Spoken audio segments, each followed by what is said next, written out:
ঘটলো সেই এক্সপিরিয়েন্স আমাদের সাথে শেয়ার করতে পারেন। অ্যান্ড আজকে আমরা আপাতত ঘটনা চলে যাই। তো আমাদের সাথে গেস্টরা রয়েছেন। গেস্টদের কাছে যাওয়ার আগে আপনাদের পাঠানো যে ইমেল এবং যে ইমেল আমি শিহরিত হয়েছি, আমাদের আজকে এইখানে আজকে আমাদের সাথে ভূত এফএমে থাকার কথা ছিল। খুব বেশি আশা ছিল যে উনি আসবেন, কিন্তু পরীক্ষার কারণে আসতে পারেনি। কারণ বিষণ্ণ আর্তনাদ নাম, যদিও এটা তার ছদ্মনাম এবং তিনি আসল নামটা জানাতে চান না। তো বিষণ্ণ আর্তনাদকে আমি যখন বললাম যে আপনি কি আসতে পারবেন, সে চেষ্টা করলো এবং তারপর জানালো যে না, তার ইউনিভার্সিটিতে এক্সামের কারণে এবং এই সমস্ত কারণে তিনি আসতে পারেননি। তো তার ঘটনাটা আমার কাছে আছে, সেই ঘটনাটা আমি কিছুটা তার মতো করে কিছুটা আমার মতো করে আমি বলবো, ঘটনাটা ঠিক রেখে আর কি। সেটা হচ্ছে যে উনি ঘটনা যেটা শেয়ার করেছেন সেটা 2009-এর জানুয়ারি মাসের একটা ঘটনা। এবং তিনি বলেছেন যে তারা মংলা পোর্টে থাকতেন এবং একদিন বিকেলে তখন 4:45 বাজে এবং একদম পরিষ্কারভাবে লিখেছেন 4:45 মানে 4:45, 4:45 এবং তিনি এবং তার ফ্রেন্ড রাহাত, অর্থাৎ বিষণ্ণ আর্তনাদ এবং রাহাতের নামটাও ছদ্মনাম, আসল নামটা তিনি লেখেননি সঙ্গত কারণে। এবং তিনি বলেছেন যে রাহাত জানালো যে একটা খুব জরুরি কাজে ঢাকা যাবে এবং ঢাকা তাদেরকে যেতেই হবে। এবং তিনি রাহাতের সাথে কথা বলে যেটা বুঝলো যে ঢাকা তাদের আসলে যেতেই হচ্ছে এবং অনেক অনুরোধ করলো তার সাথে যাওয়ার জন্য। সো রাজি হয়ে গেল আমাদের বিষণ্ণ আর্তনাদ। এবং যেহেতু শীতের রাত ছিল তারা দ্রুত রেডি হলেন এবং রেডি হওয়ার তারপরও বেরোতে তাদের যেটা হয় আর কি, একটু দেরি হয়ে যায়। এবং যেটা হলো তাই হলো যে 8টা বেজে গেল, প্রায় রাত 8টা তখন। তো মংলা থেকে ঢাকা যেতে তাদেরকে কাটাখালী নামের একটা জায়গায়, আপনারা যারা খুলনা থেকে শুনছেন তারা নিশ্চয়ই জায়গাগুলোর নাম জানেন এবং চেনেন, এই জায়গায় যেতে হবে। এবং সেই জায়গাতে তারা লোকাল বাসে করে রওনা হলেন। কিন্তু 20 কিলোমিটারের মতো যাওয়ার সাথে সাথেই যে ঘটনাটা ঘটলো সেটা বাসটা নষ্ট হয়ে গেল। এবং ঘটনার আলামত শুরু হয় এভাবেই। আমার মনে হয় যে সবগুলো ঘটনাই এই বাসটা যদি নষ্ট না হলো তাহলে পরের ঘটনাগুলো নিশ্চয়ই ঘটতো না। তো বাসটা নষ্ট হয়ে গেল এবং সেই কারণে তাদের 2 ঘন্টা লেট হয়ে যায়। এবং তারা যখন কাটাখালীতে এসে পৌঁছান তখন রাত 10টা। কাটাখালীতে কোনো বাস তারা পাননি, ফলে তারা খুলনাতে বাধ্য হয়ে যেতে হলেও তাদেরকে খুলনায় চলে গেলেন তারা। এবং খুলনার নতুন রাস্তা নামের একটা জায়গা আছে, যারা খুলনায় আছেন তারা নিশ্চয়ই জানেন, এবং সেখান থেকে ঢাকার বাস ধরবেন তারা, এরকম ঠিক করলেন তারা। এবং তারা যখন নদী পার হয়ে রূপসায় আসলেন তখন রাত 10:45 এবং শীতের রাত বলে লোকজন ছিল না। আর তারা যেটা করলেন সেই মুহূর্তে, যেটা করণীয় ছিল আর কি, তারা একটা বেবি ট্যাক্সি খুঁজলেন এবং পেয়েও গেলেন। না, বেবি ট্যাক্সি খুঁজেনি তো, প্রথমে পাওয়া যাচ্ছিল না, অনেক খুঁজে একটা বেবি ট্যাক্সিকে 3 গুণ ভাড়া দিয়ে তারা রাজি করতে পারলেন যে 3 গুণ ভাড়াতে তারা নতুন রাস্তা যাবার জন্য। এবং রাস্তা ছিল ফাঁকা আর বেবি ট্যাক্সি চালক ফুল স্পিড দিয়ে ট্যাক্সি চালাতে লাগলেন। Guess what? তুতপাড়া নামে একটা জায়গা আছে এবং সেই জায়গায় একটা, আপনারা যারা খুলনায় আছেন এবং যারা খুলনায় গেছেন তারা জানেন সেখানে একটা কবরস্থান আছে এবং মানে কবরস্থান নামের একটা জায়গা আছে। এবং সেই জায়গাটায় আসা মাত্র যেটা হলো, চালক হঠাৎ করে খুব জোরে একটা ব্রেক করলেন এবং তারা দেখলেন যে একটা বৃদ্ধ লোক একটুর জন্য অ্যাক্সিডেন্ট থেকে বেঁচে গেল, জাস্ট একটুর জন্য। কিন্তু তারা জানেন যে রাস্তা একদম ফাঁকা ছিল। হঠাৎ করে বেবি ট্যাক্সির সামনে সেই লোকটার আসার কথা না, আর যেখানেই আসুন না কেন তিনি বেবি ট্যাক্সির সামনে আসবেন কেন? তো চালক খুব রেগে গেলেন। চালক রেগে গিয়ে লোকটাকে অনেক গালাগালি করতে শুরু করলেন এবং তারাও ওই লোকটার সাথে রাগারাগি করতে শুরু করলেন। কারণ তারা যাচ্ছিলেন ঢাকায় এবং মাঝখানে এরকম যাত্রা বিরতি বারবারই, একবার বাস নষ্ট হচ্ছে, একবার লেট হয়ে যাচ্ছে, একবার এরকম হঠাৎ করে মানুষ সামনে চলে আসছে, তাদের ভালো লাগেনি। তো তারা নিচে নেমে লোকটার দিকে তাকিয়ে থাকলেন এবং তাকে যেটা দেখলেন যে লোকটার একটা চোখ নষ্ট এবং লোকটা একভাবে বিষণ্ণ আর্তনাদের দিকে ভয়ঙ্কর দৃষ্টি দিয়ে তাকিয়ে আছে।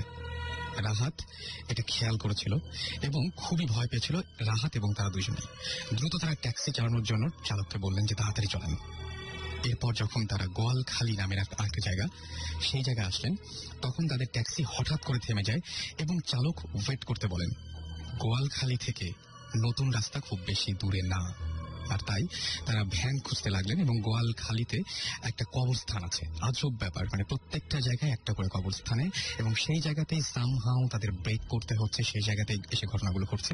এবং সেই কবরস্থানের কাছে এসে তারা দেখলেন যে ওই কবরস্থানের কাছে রাহাত একটা ভ্যান দেখতে পেলেন। যেহেতু কাছে ছিল তার চিন্তা তো নিলেন যে ভ্যানে করে যাবেন এবং সেখানে গেলেন, কিন্তু কোনো চালক দেখতে পেলেন না ভ্যানের। হঠাৎ কবরস্থানের কাছে দেখলেন একজন বৃদ্ধ লোক বসে আছে। খেয়াল করতে বুঝতে পারলেন যে লোকটা একটা চোখ অন্ধ, এবং যাকে তারা তুৎপাড়ায় দেখেছিল কবরস্থানের কাছে, এই লোকটি সেই লোক যে হুট করেই তাদের বেবি ট্যাক্সির সামনে চলে এসেছিল। তিনি এবং রাহাত দুজনে দেখলেন যে লোকটার একটা চোখ নষ্ট। তিনি এবং রাহাত দুজনেই, অন্য চোখে ভয়ঙ্কর দৃষ্টি। তারা দ্রুত ট্যাক্সি চালকের কাছে আসলেন এবং তার ভাড়া দিয়ে নতুন রাস্তায় দৌড় লাগালেন।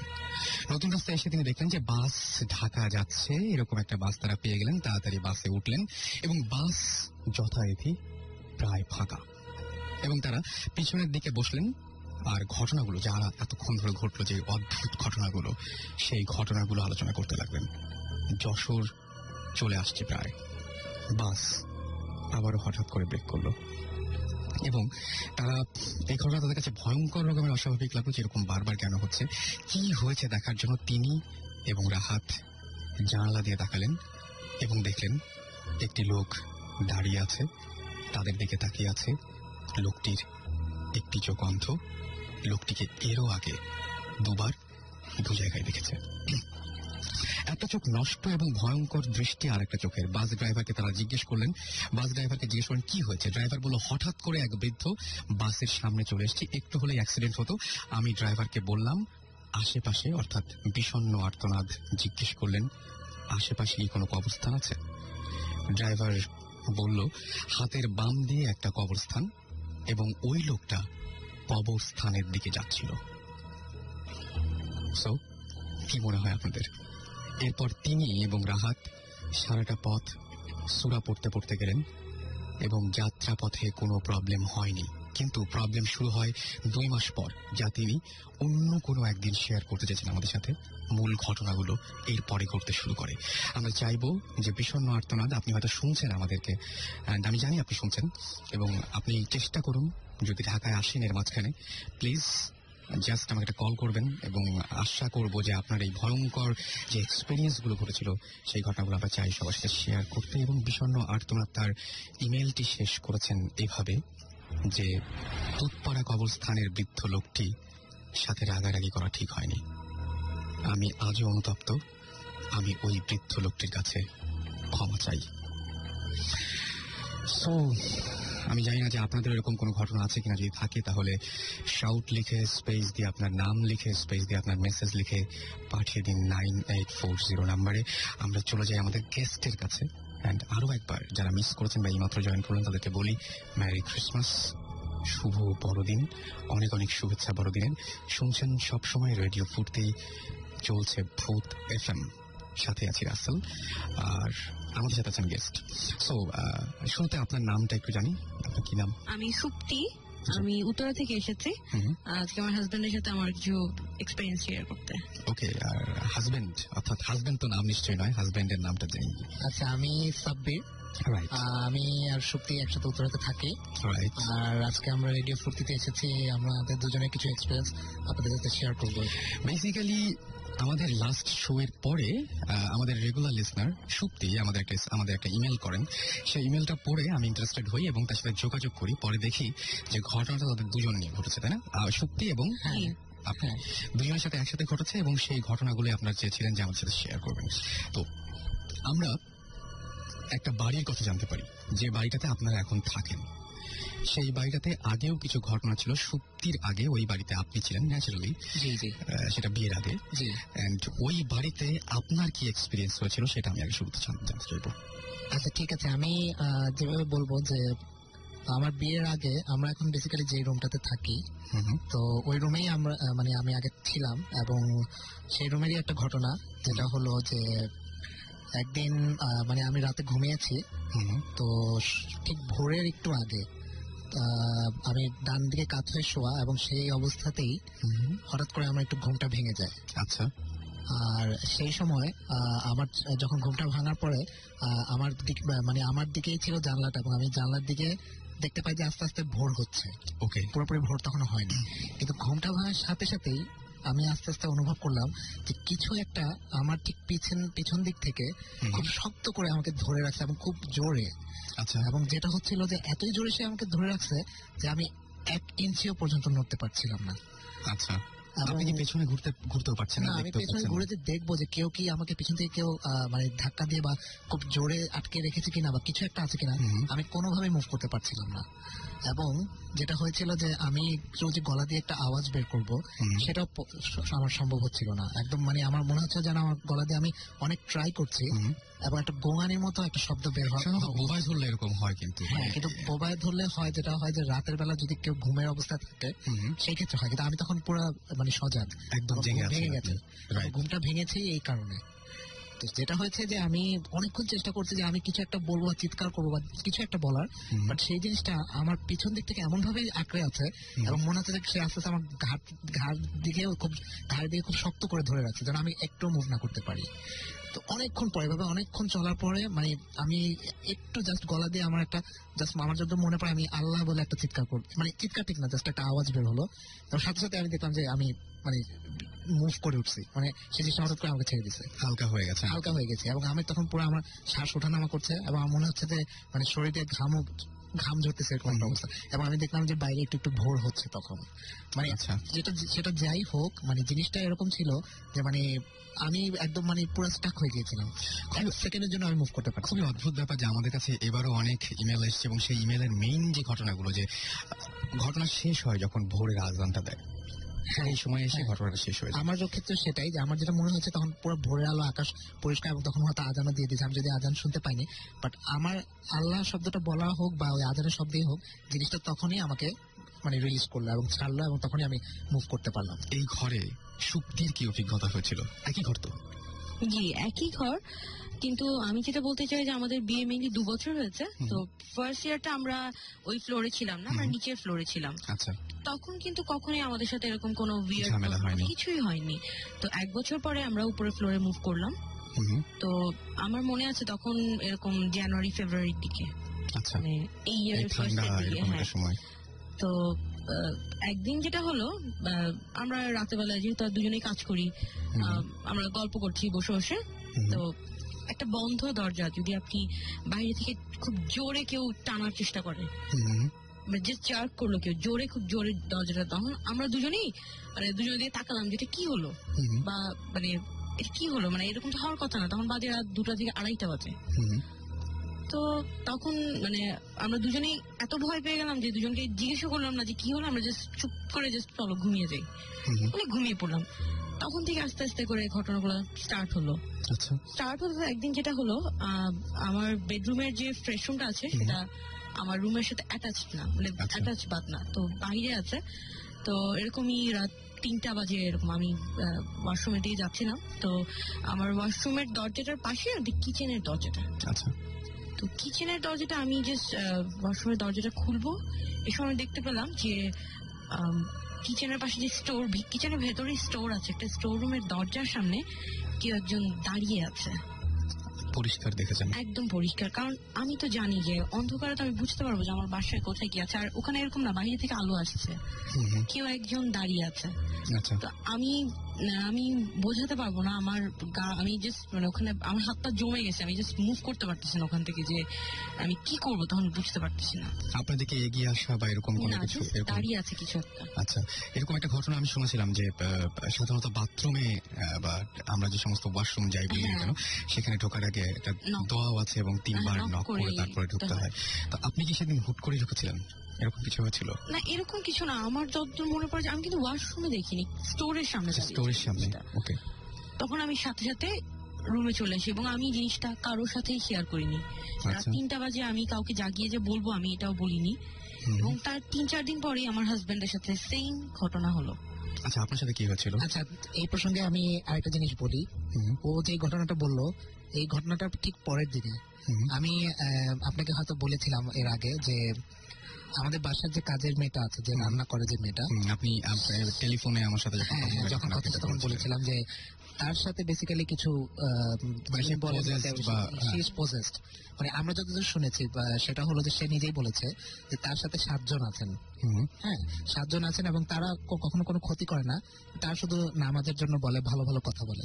আচ্ছা, তো সেই মেয়ে সকালে নিজে থেকে আমার ওয়াইফকে এসে বলতেছে যে ভাবি আপনি কি রাতে কোনো কিছু থেকে ভয় পেয়েছেন? তো তখন সে একটু অবাক হয়ে গেল যে আমি তো কাউকে এই কথাটা শেয়ার করি নাই বা বলিনি। সে কিভাবে এটা জানতে পারলো? কিন্তু ওখানে যে দাঁড়িয়ে ছিল সে ডেফিনেটলি কাজের মেয়ে না। অবশ্যই না, কারণ সে আরেকটা রুমে শোয়, আর ওই রুমটাতে সাধারণত কেউ শোয় না, কারণ ওখানে শোয়ার কোনো ওয়ে নাই। ওটা জাস্ট একটা দরজার খোলা থাকে, ভিতরে যে বিভিন্ন জিনিস থাকে, জাস্ট স্টোর রুম বলতে যা বোঝায়। তো সে যে যাওয়ার পথে জাস্ট ওইখানে একটা জানলা আছে, জানলা থেকে বাইরের কিছু আলো পড়ে, এই আর কিছু না। ওই আলোতেই সে অবয়বটা দেখতে পারলো। এবং এই জিনিসটা আমিও 2-3 বার রাতে বাথরুমে যাওয়ার পথে, ওই জিনিসটা মানে এমন একটা জায়গা যে আপনি যদি বাথরুমে যান ওই জায়গাটা চোখে পড়বে, মানে একটু খেয়াল করলে জায়গাটা চোখে পড়ে। তো ওইখানেই হঠাৎ করেই আমিও পরপর 2 বার সেটা দেখেছি, কিন্তু আমি ওটাকে কেয়ার করি নাই, জাস্ট আমি আমার মতো বাথরুমে চলে গেছি, চলে আবার বাথরুম করে চলে আসছি। একটা জিনিস এইখানে আছে, সেটা হচ্ছে একই জিনিস যখন দুইজন দেখবেন তখন ব্যাপারটা তো অবশ্যই, মানে আমি কিন্তু এটা কিন্তু আবার জানতাম না যে আপনি দেখেছেন, আমি জানতাম যে উনি দেখেছেন। একজনের ভুল হতে পারে, দুজনের কিভাবে সেটাই না। আমিও এই জিনিসটা পরপর 2 বার, পরপর 2 দিন বলবো না, বাট 2 বার আমি মানে ফ্রিকোয়েন্টলি আমি 2 বার দেখেছি এই জিনিসটা। এবং দেখে আমি কোনো মানে ওরকম কোনো ইয়ে করি নাই, জাস্ট ইগনোর করে আমি আমার মতো ইয়ে করে ফেলছি। বাট আমি দেখার পরে আমার পুরো শরীর থেকে মানে মনে হয় যে কিছু একটা ভয়ের একটা স্রোত শরীর থেকে নেমে গেল, এরকম একটা, মানে হঠাৎ কিছু একটা দেখলে যেমন হয় যে বুকের মধ্যে কেমন করে উঠেছে। মানে আমি বুঝতে পারছি যে there is something is there, whatever it is. দেখেই আমার ওরকম মানে একটা ভয়ের ইয়ে লেগেছিল। রাইট, আমাদের কাছে অতৃপ্ত আত্মা নামে একজন SMS করেছেন এবং তিনি বলছেন, ভাইয়া ভূত, আচ্ছা ভূতগুলোর হেডফোন থাকলে আমাদের এই ভূত FM শুনতে পেতেন না, সেরকম কোনো কিছু আমরা আশা করছি না। তুরান লিখেছেন যে আজকে ফয়েজ লেকের কাহিনী তিনি শুনতে চান। ফয়েজ লেকের কাহিনী শোনার জন্য আমিও অধীর অপেক্ষায় আছি। তুরান লিখেছেন খুলনা থেকে, বাট চিটাগং থেকে আমাদেরকে ফয়েজ লেক নিয়ে কেউ তেমন কিছু বলেননি বা সারা শব্দ আমরা পাইনি। যে ফয়েজ লেকে যে ঘটনাগুলো আমরা আজ পেয়েছিলাম যে বা এরকম ঘটনা আছে, সেই ঘটনাগুলো যদি আমি বলবো, যারা চিটাগং থেকে শুনছেন আমাদেরকে, তারা ইচ্ছা করলে আমাদেরকে জানাতে পারেন, অবশ্যই জানাতে পারেন। ভূত FM@radiofuর্তি.fm SMS করে আমাদেরকে জানিয়ে দিন যে কি ঘটনা ঘটেছে সেখানে। মৌ এবং সেতু বরিশাল থেকে SMS করেছেন এবং তিনি বলেছেন যে আচ্ছা, আমার কিছু পার্সোনাল এক্সপেরিয়েন্স বলতে, আমার পার্সোনাল এক্সপেরিয়েন্স গুলো কিন্তু হয় আপনাদের ইমেলের মাধ্যমে এবং আপনাদের SMS এর মাধ্যমে, মানে সবচেয়ে বেশি হয়, এবং এগুলো আরো বেশি রকমের আপনাদের জন্য এবং আমার জন্য ইন্টারেস্টিং। সো আমি সেগুলো বলেই শেষ করতে পারবো না, এত কিছু আপনাদের জন্য আছে এবং আপনারা তো অনবরত SMS পাঠাচ্ছেনই। আমি এখনো দেখতে পাচ্ছি আমাদের SMS করেছেন মুস্তফা, আমাদের SMS করেছেন দীপ, আব্দুল্লাহ, অলিদ, তমা, আরাফাত এবং রাজশাহী থেকে। শাওন লিখেছেন যে ভূত FM শুনতে পাচ্ছেন না তিনি, কারণ তিনি সম্ভবত কোথায় আছেন। আচ্ছা, SMS চলে গেল। হিমেল এছাড়াও আমাদের SMS করেছেন আশিস SMS করেছেন আমাদেরকে রাজশাহী থেকে। বিন্তু, ব্লু বয় আমাদের SMS করেছেন। স্বাধীন SMS করেছেন। জাহিদ SMS করেছেন এবং তিনি বলেছেন যে আচ্ছা, তিনি নতুন রাস্তায় থাকেন, একটু আগে আমি যে ঘটনা বলছিলাম, এবং কবরস্থান ওয়াজ গোয়ালখালী, এবং তিনি বলছেন যে I want to tell you something about this place and please call me. আমি যেটা করবো যে সেটা হচ্ছে, আপনাকে যদি কল দিতে নাও পারি, আমি চেষ্টা করছি আপনাকে কল দিতে, যদি নাও পারি ভাইয়া, তাহলে আপনাকে যেটা কষ্ট করে করতে হবে, একটা ইমেইলে আপনি যেটা শেয়ার করতে চান সেটা কষ্ট করে ভূতfm@radiofuর্তি.fm SMS করে দিন এবং আমরা চেষ্টা করবো আপনার সাথে এটা ইয়ে করার। আর যদি সম্ভব হয় তাহলে আমরা কিছুক্ষণের মধ্যে আপনাকে কানেক্ট করে ফেলছি। আর জাহিদ লিখেছেন, জাহিদের একটু প্রবলেম হচ্ছে। উর্মি লিখেছেন যে ভূত এফএমের জন্য তিনি হোল উইক তিনি হচ্ছে অপেক্ষা করেন, আর আমরা আপনাদের এই এক্সপিরিয়েন্স গুলো জানার জন্য হোল উইক অধীর আগ্রহে প্রতিটা দিন ইমেল খুলে বসে থাকি যে কখন আপনাদের এক্সপিরিয়েন্স গুলো আসবে। সো অবশ্যই আমাদের সেই ক্ষেত্রে হতাশ হতে হয়নি। অসংখ্য SMS এবং অসংখ্য ইমেল আমরা পেয়েছি। শাহরিয়ার আপন, শাহরিয়ার মাহমুদ হীরা, তারপরে আদিল ওয়ার, আচ্ছা তারপরে হান্নান নায়ান, তারপরে ফাজিন খান, আলম, তারপরে আমাদের SMS করেছেন আরো দেখতে পাচ্ছি যে, না এগুলো সব ইমেল বলছি আমি, আব্দুল সালাহ তানভীর সহ আরো অনেকে আমাদের ইমেল করেছেন। সেই ইমেলগুলো আমরা চেষ্টা করবো একে একে পড়ার। আর এই মুহূর্তে যেটা করবো যে ছোট একটা ব্রেক নিয়ে আসি আমরা এবং দেখি যে কাউকে কল টল করা যায় কিনা আপনাদের মধ্যে। So stay tune two radio ফুর্তি, ফিরে আসছে একটু পরে। এখনো অনেক ঘটনা আছে আপনাদের সাথে বলার, অ্যান্ড যেহেতু আজকে ক্রিসমাস ডে, সো আমরা চেষ্টা করছি ক্রিসমাস ডে একটা গান শোনাতে। আশা করছি আপনাদের ভালো লাগে। ভিক্টর একটি গান, চলুন শুনে আসি গানটি।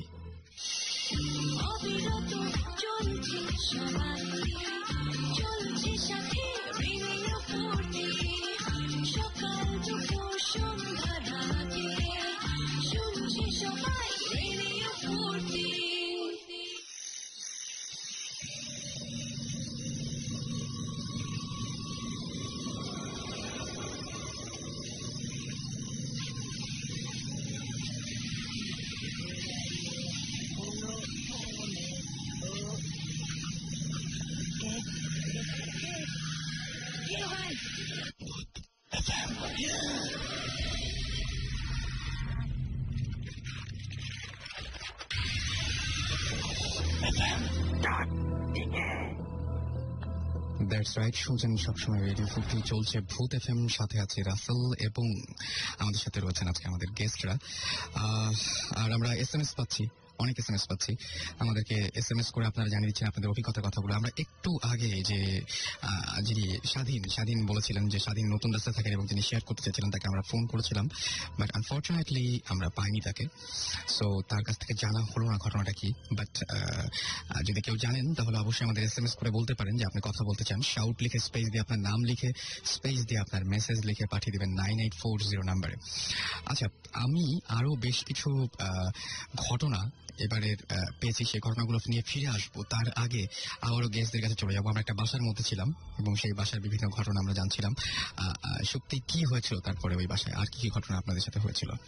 আচ্ছা, এরপরে আমি তুমি তোমার এই ঘটনাটা বলো, কারণ মোস্ট রিসেন্টটা পরে বলি যেটা হয়েছিল তোমার সাথে। আচ্ছা, এর মানে সত্যি যে ঘটনাটা, সেই ঘটনাটার আগেও একটা ঘটনা আছে যেটা আমার সাথে হয়েছিল। সেটা হলো একদিন সুপ্তি তার বাসায়, মানে তার বাবার বাসায় গিয়েছে। তো আমি বাসায় একা সেদিন। আচ্ছা। আর সেদিন খুব বাসায় মানে লোডশেডিং হচ্ছিল, মানে ওই গরমের সময় কি যেটা হয় যে প্রায় 2-3 বার করে কারেন্ট যাচ্ছিল আর কি। তো রাত্রে এটা প্রায় আমি আমার কম্পিউটার ইউজ করে আমার কাজ টাজ করে আমি জাস্ট শুতে গিয়েছি, তখন বাজে রাত 1:30টা। এবং শুতে যাওয়ার আগে আমার সত্যির সাথে একবার ফোনে কথা হলো কিছুক্ষণ, হওয়ার পরে আমি জাস্ট গিয়ে বিছানায় শুলাম। তো শুয়ে রয়েছে, মানে ঘুম আসতেছে না, জাস্ট আমি তখনও জাগ না, মানে আমার আমি ঘুমিয়ে যাইনি। তো আপনাকে যেরকম আমরা বললাম যে আমাদের প্রায় এরকম দরজাতে কখনো মনে হয় যে নক করতেছে, কেউ নব ধরে ঘোরাচ্ছে এরকম। সেদিন রাতেও হঠাৎ করে, মানে আমি কিছুক্ষণ পর, মানে শোয়ার কিছুক্ষণ পরে হঠাৎ মানে শুনতে পারলাম, আমার রুম তখন কিন্তু অন্ধকার, কারণ যেহেতু তখন কারেন্ট নাই ওই অবস্থায়। তো আমি হঠাৎ করে শুনলাম যে আমার ঘরের নবটাকে কে আবার যেন খুব জোরে জোরে ঘোরাচ্ছে। আচ্ছা, আমার চোখটা তখন দরজার দিকে গেল এবং কিছুক্ষণ এই নবটা ঘোরানোর পর, নবটা যখন ঘোরানো শেষ তার একটু পরে আমি দেখলাম বা শুনলাম আর কি বেসিক্যালি, যে আমার দরজার যে পাল্লাটা এবং পাল্লার উপর যে দেয়ালটা, সেই দেয়ালে মানুষ যদি খালি পায়ে পাক্কার উপর যদি একটু জোরে জোরে হাঁটে তাহলে একটা যেরকম শব্দ হয়, ঠিক সেই রকম একটা শব্দ সেই ওয়াল থেকে আস্তে আস্তে উপরের দিকে উঠতেছে। আমি পুরো মানে জাস্ট কানে ওই জায়গায় তো শব্দ হওয়ার কোনো চান্স নাই না, মানে এটা একটা উইয়ার্ড একটা অবস্থা যে এখানে কিভাবে শব্দটা হচ্ছে। রাইট। তো আমি জাস্ট শুনতেছি, আমি চুপচাপ শুয়ে শুনছি যে ওখানে কি মনে হচ্ছে যেন কেউ হাঁটছে। তো কিছুক্ষণ পর আমি দেখলাম যে সেই শব্দটা আস্তে আস্তে উপরের দিকে উঠতেছে। আচ্ছা, উপরের দিকে উঠতে সেটা সিলিং এ চলে আসছে সাউন্ডটা। আচ্ছা, হ্যাঁ। এবং আমি তখন জাস্ট উঠে বসছি বিছানাতে। আচ্ছা, এটা কি হচ্ছে আমি জাস্ট মানে বুঝতে পারছি না যে কি হচ্ছে। ওকে। এবং শব্দটা আস্তে মনে হচ্ছে সিলিং ফ্যান, যেটা ফ্যানের কাছাকাছি চলে আসছে, এবং সিলিং ফ্যানটা আমার জাস্ট মাথার উপরে, আমি যেখানে শুয়ে আছি তার উপরেই। আমি তখন জাস্ট মানে আমার তখন জাস্ট শরীর ঘামা শুরু করছে যে এটা কি আওয়াজ। আমি পুরো স্পষ্ট শুনতে পাচ্ছি যে একটা আওয়াজ হচ্ছে, এবং এটা যে হাঁটলে, খালি পায়ে হাঁটলে যে আওয়াজটা, থপ থপ করে, হ্যাঁ, এরকম একটা সাউন্ড। ওকে। আমি বসে জাস্ট ভয় যেটা হয়, আমি আয়াতুল কুরসি পড়া শুরু করলাম এবং কিছুক্ষণ পরেই সেই শব্দটা দেখলাম আস্তে আস্তে মিলিয়ে গেল। এবং আমি তখন মানে আমার শরীর তখন প্রায় মানে ঘামা শুরু করছে, আমার ফ্যান চলতেছে তখন, আমি ঘামতেছি। দরজার উপরে এবং সিলিং এর কাছে এখানে হাঁটার কারো কোনো সম্ভাবনা থাকার কথা। ইটস জাস্ট লাইক আপনারা যদি কেউ এক্সোরসিস্ট মুভিটা দেখে থাকেন, ওখানে যে একটা ইয়ে দেখায় যে ভূতটা যে ওয়াল বেবে হাঁটে, জাস্ট ইটস লাইক মানে সামথিং লাইক দ্যাট। কিন্তু আমি কাউকে দেখছি না, বাট আমি শুনছি যে একটা আওয়াজ হচ্ছে হাঁটার মতো, এবং অনেকটা মনে হয় যে ক্ল্যাপিং করলে, যে ঠাস ঠাস করে ক্ল্যাপ করলে যেরকম আওয়াজ হয়, এরকম ধরনের আওয়াজ। তো আমি ওই আওয়াজটা যখন শেষ হলো, তারপর আমি কিছুক্ষণ বসে থাকার পর আবার একটু শুলাম, তখন কিন্তু আমার হার্টবিটটা জাস্ট মানে কন্টিনিউয়াসলি আমার হার্টবিটটা মানে পাড়ি দিচ্ছে আমাকে, মানে খুব ভয় পেয়ে গেছি। এবং তার কিছুক্ষণ পর আবার আমি সেই দরজার নবে দেখলাম আবার কে যেন ঘোরাচ্ছে নবটা। আমি যে উঠে গিয়ে একবার খুলবো বা খুলে দেখবো, আমার সেই সাহসটাও পর্যন্ত হচ্ছিল না। আমি জাস্ট কিছুক্ষণ আবার আয়াতুল কুরসি পড়ে আমি চুপ করে শুয়ে রইলাম। তারপর ওইটা কিছুক্ষণ হলো, দেন স্টপ, তারপর আর কিছু নেই। তারপর আমি কিছু মনে নেই, আমি ঘুমিয়ে পড়লাম। ওকে, এবার কি আমরা মোস্ট রিসেন্ট যেটা সেটাতে আসবো নাকি আর কিছু আছে? আর কিছু থাকলে সেগুলো শেষ করি। না, আমি জাস্ট একটা জিনিস শেয়ার করতে চাই যে ইটস নট লাইক দ্যাট যে শুধু আমাদের দুজনের সাথে এই জিনিসটা হচ্ছে। বাসার সবার সাথেই কিন্তু সবাই কিন্তু experience এরকম করেছে। একটু শুনতে যেমন চাই। আমাদের বাসায় যে ছেলেটা মানে বাজেট টাজার করে দেয় ও সাধারণত আমাদের যে মানে ড্রয়িং রুমে আছে ওখানে শুয়ে রাতে। হুম, তো ও যেটা বলেছে ও একদিন রাতেবেলা শুয়েছিল, হুম, তো ও যে সোফার সামনে ওর মাথাটা থাকে হুম, এবং মানে হঠাৎ করে ওর ঘুম ভেঙে গেল এবং ওর কাছে মনে হলো যে ওর মাথার কাছে কিছু একটা দাঁড়িয়ে আছে। আচ্ছা, তখন ও ভয়ে মানে হঠাৎ করে উঠে বসলো, তারপর দেখে যে আর কিছু নেই। হুম, ইভেন তো আমার নানি শাশুড়ি থাকেন না, আমাদের পাশের রুমে আছেন উনি। হুম, তো উনি আমাকে যেটা বলেছেন যে একদিন উনি মানে নামাজের পরে উনি শুয়ে শুয়ে শিখত, মানে শুয়ে শুয়ে তসবিহ পড়ছিল। রাইট, তো উনি বলছে যে পড়তে পড়তে আমার হাতটা একটু নেমে গেল। হুম, তো তখন মানে উনি যে ফিল করলো কেউ একজন জোরে বাড়ি মেরে ওনার হাতটা উপরে উঠিয়ে দিল। আচ্ছা, তো আমার কথা যে এগুলো সব ওই একই বাসায়, একই বাসায় রাইট, মানে আমি পার্সোনালি বিলিভ করি যে এই ফ্লোরে অবশ্যই কিছু একটা আছে, হুম, সামথিং উইয়ার্ড, আমি জানি না কি সেটা হুম, আছে। আর আমি রিসেন্ট যে ঘটনাটা আমি এখন শেয়ার করছি সেটা হচ্ছে গিয়ে যে আমি তো বলছি ভাই যে আমরা অনেক রাত পর্যন্ত গল্প করি, সেটাই, ফেসবুকে বসে অনেক গল্প করি। তো বেশি দিন না, 1 উইক আগের ঘটনা। হুম, তো আমি আরো বসে গল্প করছি, তো আমি তো বলেছি আপনাকে যে আমাদের ছেলেটা ড্রয়িং রুমে শুয়ে। তো তখন বাজে 2:30 মনে হয়, 2:30 থেকে 2:45 বাজে তখন। হুম, তো বসে গল্প করতে করতে হঠাৎ করে শুনলাম যে ওই ছেলেটা খুব জোরে জোরে কথা বলছে। আচ্ছা, তখন আমি ওকে একটু বিরক্ত হয়ে বললাম যে এত রাতে, আমার কাছে মনে হলো যে ও হয়তো মোবাইলে ফোন এসেছে বা সামথিং কিছু একটা। তো আমি খুব বিরক্ত হয়ে ওকে বললাম যে এত রাতে তো এরকম ভাবে জোরে চিৎকার করা উচিত না বা এত জোরে কথা বলা মানে হয় না। বলেই শেষ করতে না করতেই বাইরে থেকে শুনলাম যে আমার নানি শ্বশুরকে যে মেয়েটা দেখাশোনা করে, হুম, মানে ওরা অনেক পুরনো আমাদের বাসায়, প্রায় আচ্ছা। 10 থেকে 15 বছর যাবত সবাই। হুম, তো ও খুব জোরে জোরে কথা বলছে। তখন আচ্ছা। আমার কাছে মনে হলো যে মেবি আমার নানি শাশুড়ি শরীর খারাপ হয়ে গেছে, যেটা হয় যে উনার খুব রাতে অনেক সময় শরীর খারাপ হয়ে যায়। হুম, তো আমার মানে পিসিটা যেখানে আছে সেখান থেকে দরজাটা খুলতে জাস্ট 2 থেকে 3 সেকেন্ড সময় লাগে। রাইট, তো তখন মানে আমরা দুজন জাস্ট খুব জোরে দরজাটা খুলে বের হয়ে দেখি ভাইয়া, মানে আমি কি বলবো, কেউ নেই ওখানে, নোবডি ইজ দেয়ার। আর মানে একটা যেটা হয় যে এটা কোনোভাবেই পসিবল না যে কেউ, সবাই খুব তাড়াতাড়ি রুমে চলে গেল বা কিছুই ঘটেনি এরকম কিছুই একটা ব্যাপার, ঘটেনি। মানে আপনি তো শব্দ শোনার সঙ্গে সঙ্গে রাতের খুললেন, বেলায়, হ্যাঁ সেটাই, সেটাই, 2:30 বাজে পিন ড্রপ সাইলেন্স থাকে তখন। হুম, বাইরে বের হয়ে আমি সেটাই দেখলাম। তো আমার কথা হচ্ছে গিয়ে যে আমি তাহলে কি শুনলাম, এটা আমি না, ও আর আমি একসাথে এক্সপিরিয়েন্স করেছি। রাইট, মানে একজনের ভুল হতে পারে, দুজন তাহলে কি দেখলাম বা কি শুনলাম। এবং আমরা কিন্তু ঘর থেকে বের হয়ে, বাইরে তো অন্ধকার, আমাদের কমন রুমে, কমন এরিয়াটা যেখানে ভিতরে অন্ধকার, আমরা জাস্ট চেক করার জন্য যে কেউ কি আবার আমাদের দরজা খোলা দেখে কি কোথাও কেউ লুকালো কিনা। আচ্ছা, এটা করার জন্য আমরা জাস্ট কমন এরিয়ার লাইট টাইট জ্বালিয়ে ড্রয়িং রুমের লাইট জ্বালালাম, যে ওই আমার যে ছেলেটা যে আমাদের ড্রয়িং রুমে শোয় ওখানে লাইট জ্বালালাম। এবং সেদিন আমি ঘরের কেউ নেই। প্রতিটা ইঞ্চি চেক করে দেখেছিলাম, স্টোর থেকে স্টার্ট করে, যে কেউ কি খুব তাড়াতাড়ি গিয়ে লুকিয়ে পড়লো নাকি। কিছুই ছিল না ভাইয়া, কিছুই না, নাথিং। মানে আমার মানে শিহরিত হয়ে যায় আমি যখনই চিন্তা করি এই জিনিসগুলা, যে বাসায় কি হয় এগুলা। আমরা কিন্তু দুজনেরই গলা, এবং আমরা তো জানি, আমাদের কাছে অচেনা না, আমরা বুঝতে পারতেছিলাম যে সেটাই। কাদের ছেলেটা এবং সেই যে দেখাশোনা করে আমার নানিকে যে মেয়েটা, তাদেরই গলা। আমরা হঠাৎ ফার্স্টে আমি ওকে বললাম শোনার পরে যে মনে হয় ওরা এখনো ঘুমায়নি, বাইরে হয়তো কথা বলতেছে। তখন ও আমাকে বলতেছে না, বাইরে তো লাইট নিভানো, বাইরে তো ওরা এখন অন্ধকারে কেন কথা বলবে। তো তারপর যখন দেখলাম একটু কথাগুলো বেশ জোরে জোরে শোনা যাচ্ছে, তখন সে আমাকে বললো যে নানির মনে হয় শরীর খারাপ, তুমি কি একটু বের হয়ে দেখবা। তা আমি বললাম আচ্ছা ঠিক আছে চলো দেখি। তখনই আমি আর ওখানে দরজাটা খুলে বের হলাম, আমি দেখি জাস্ট অন্ধকার, কিচ্ছু নেই, as usual pin drop silence.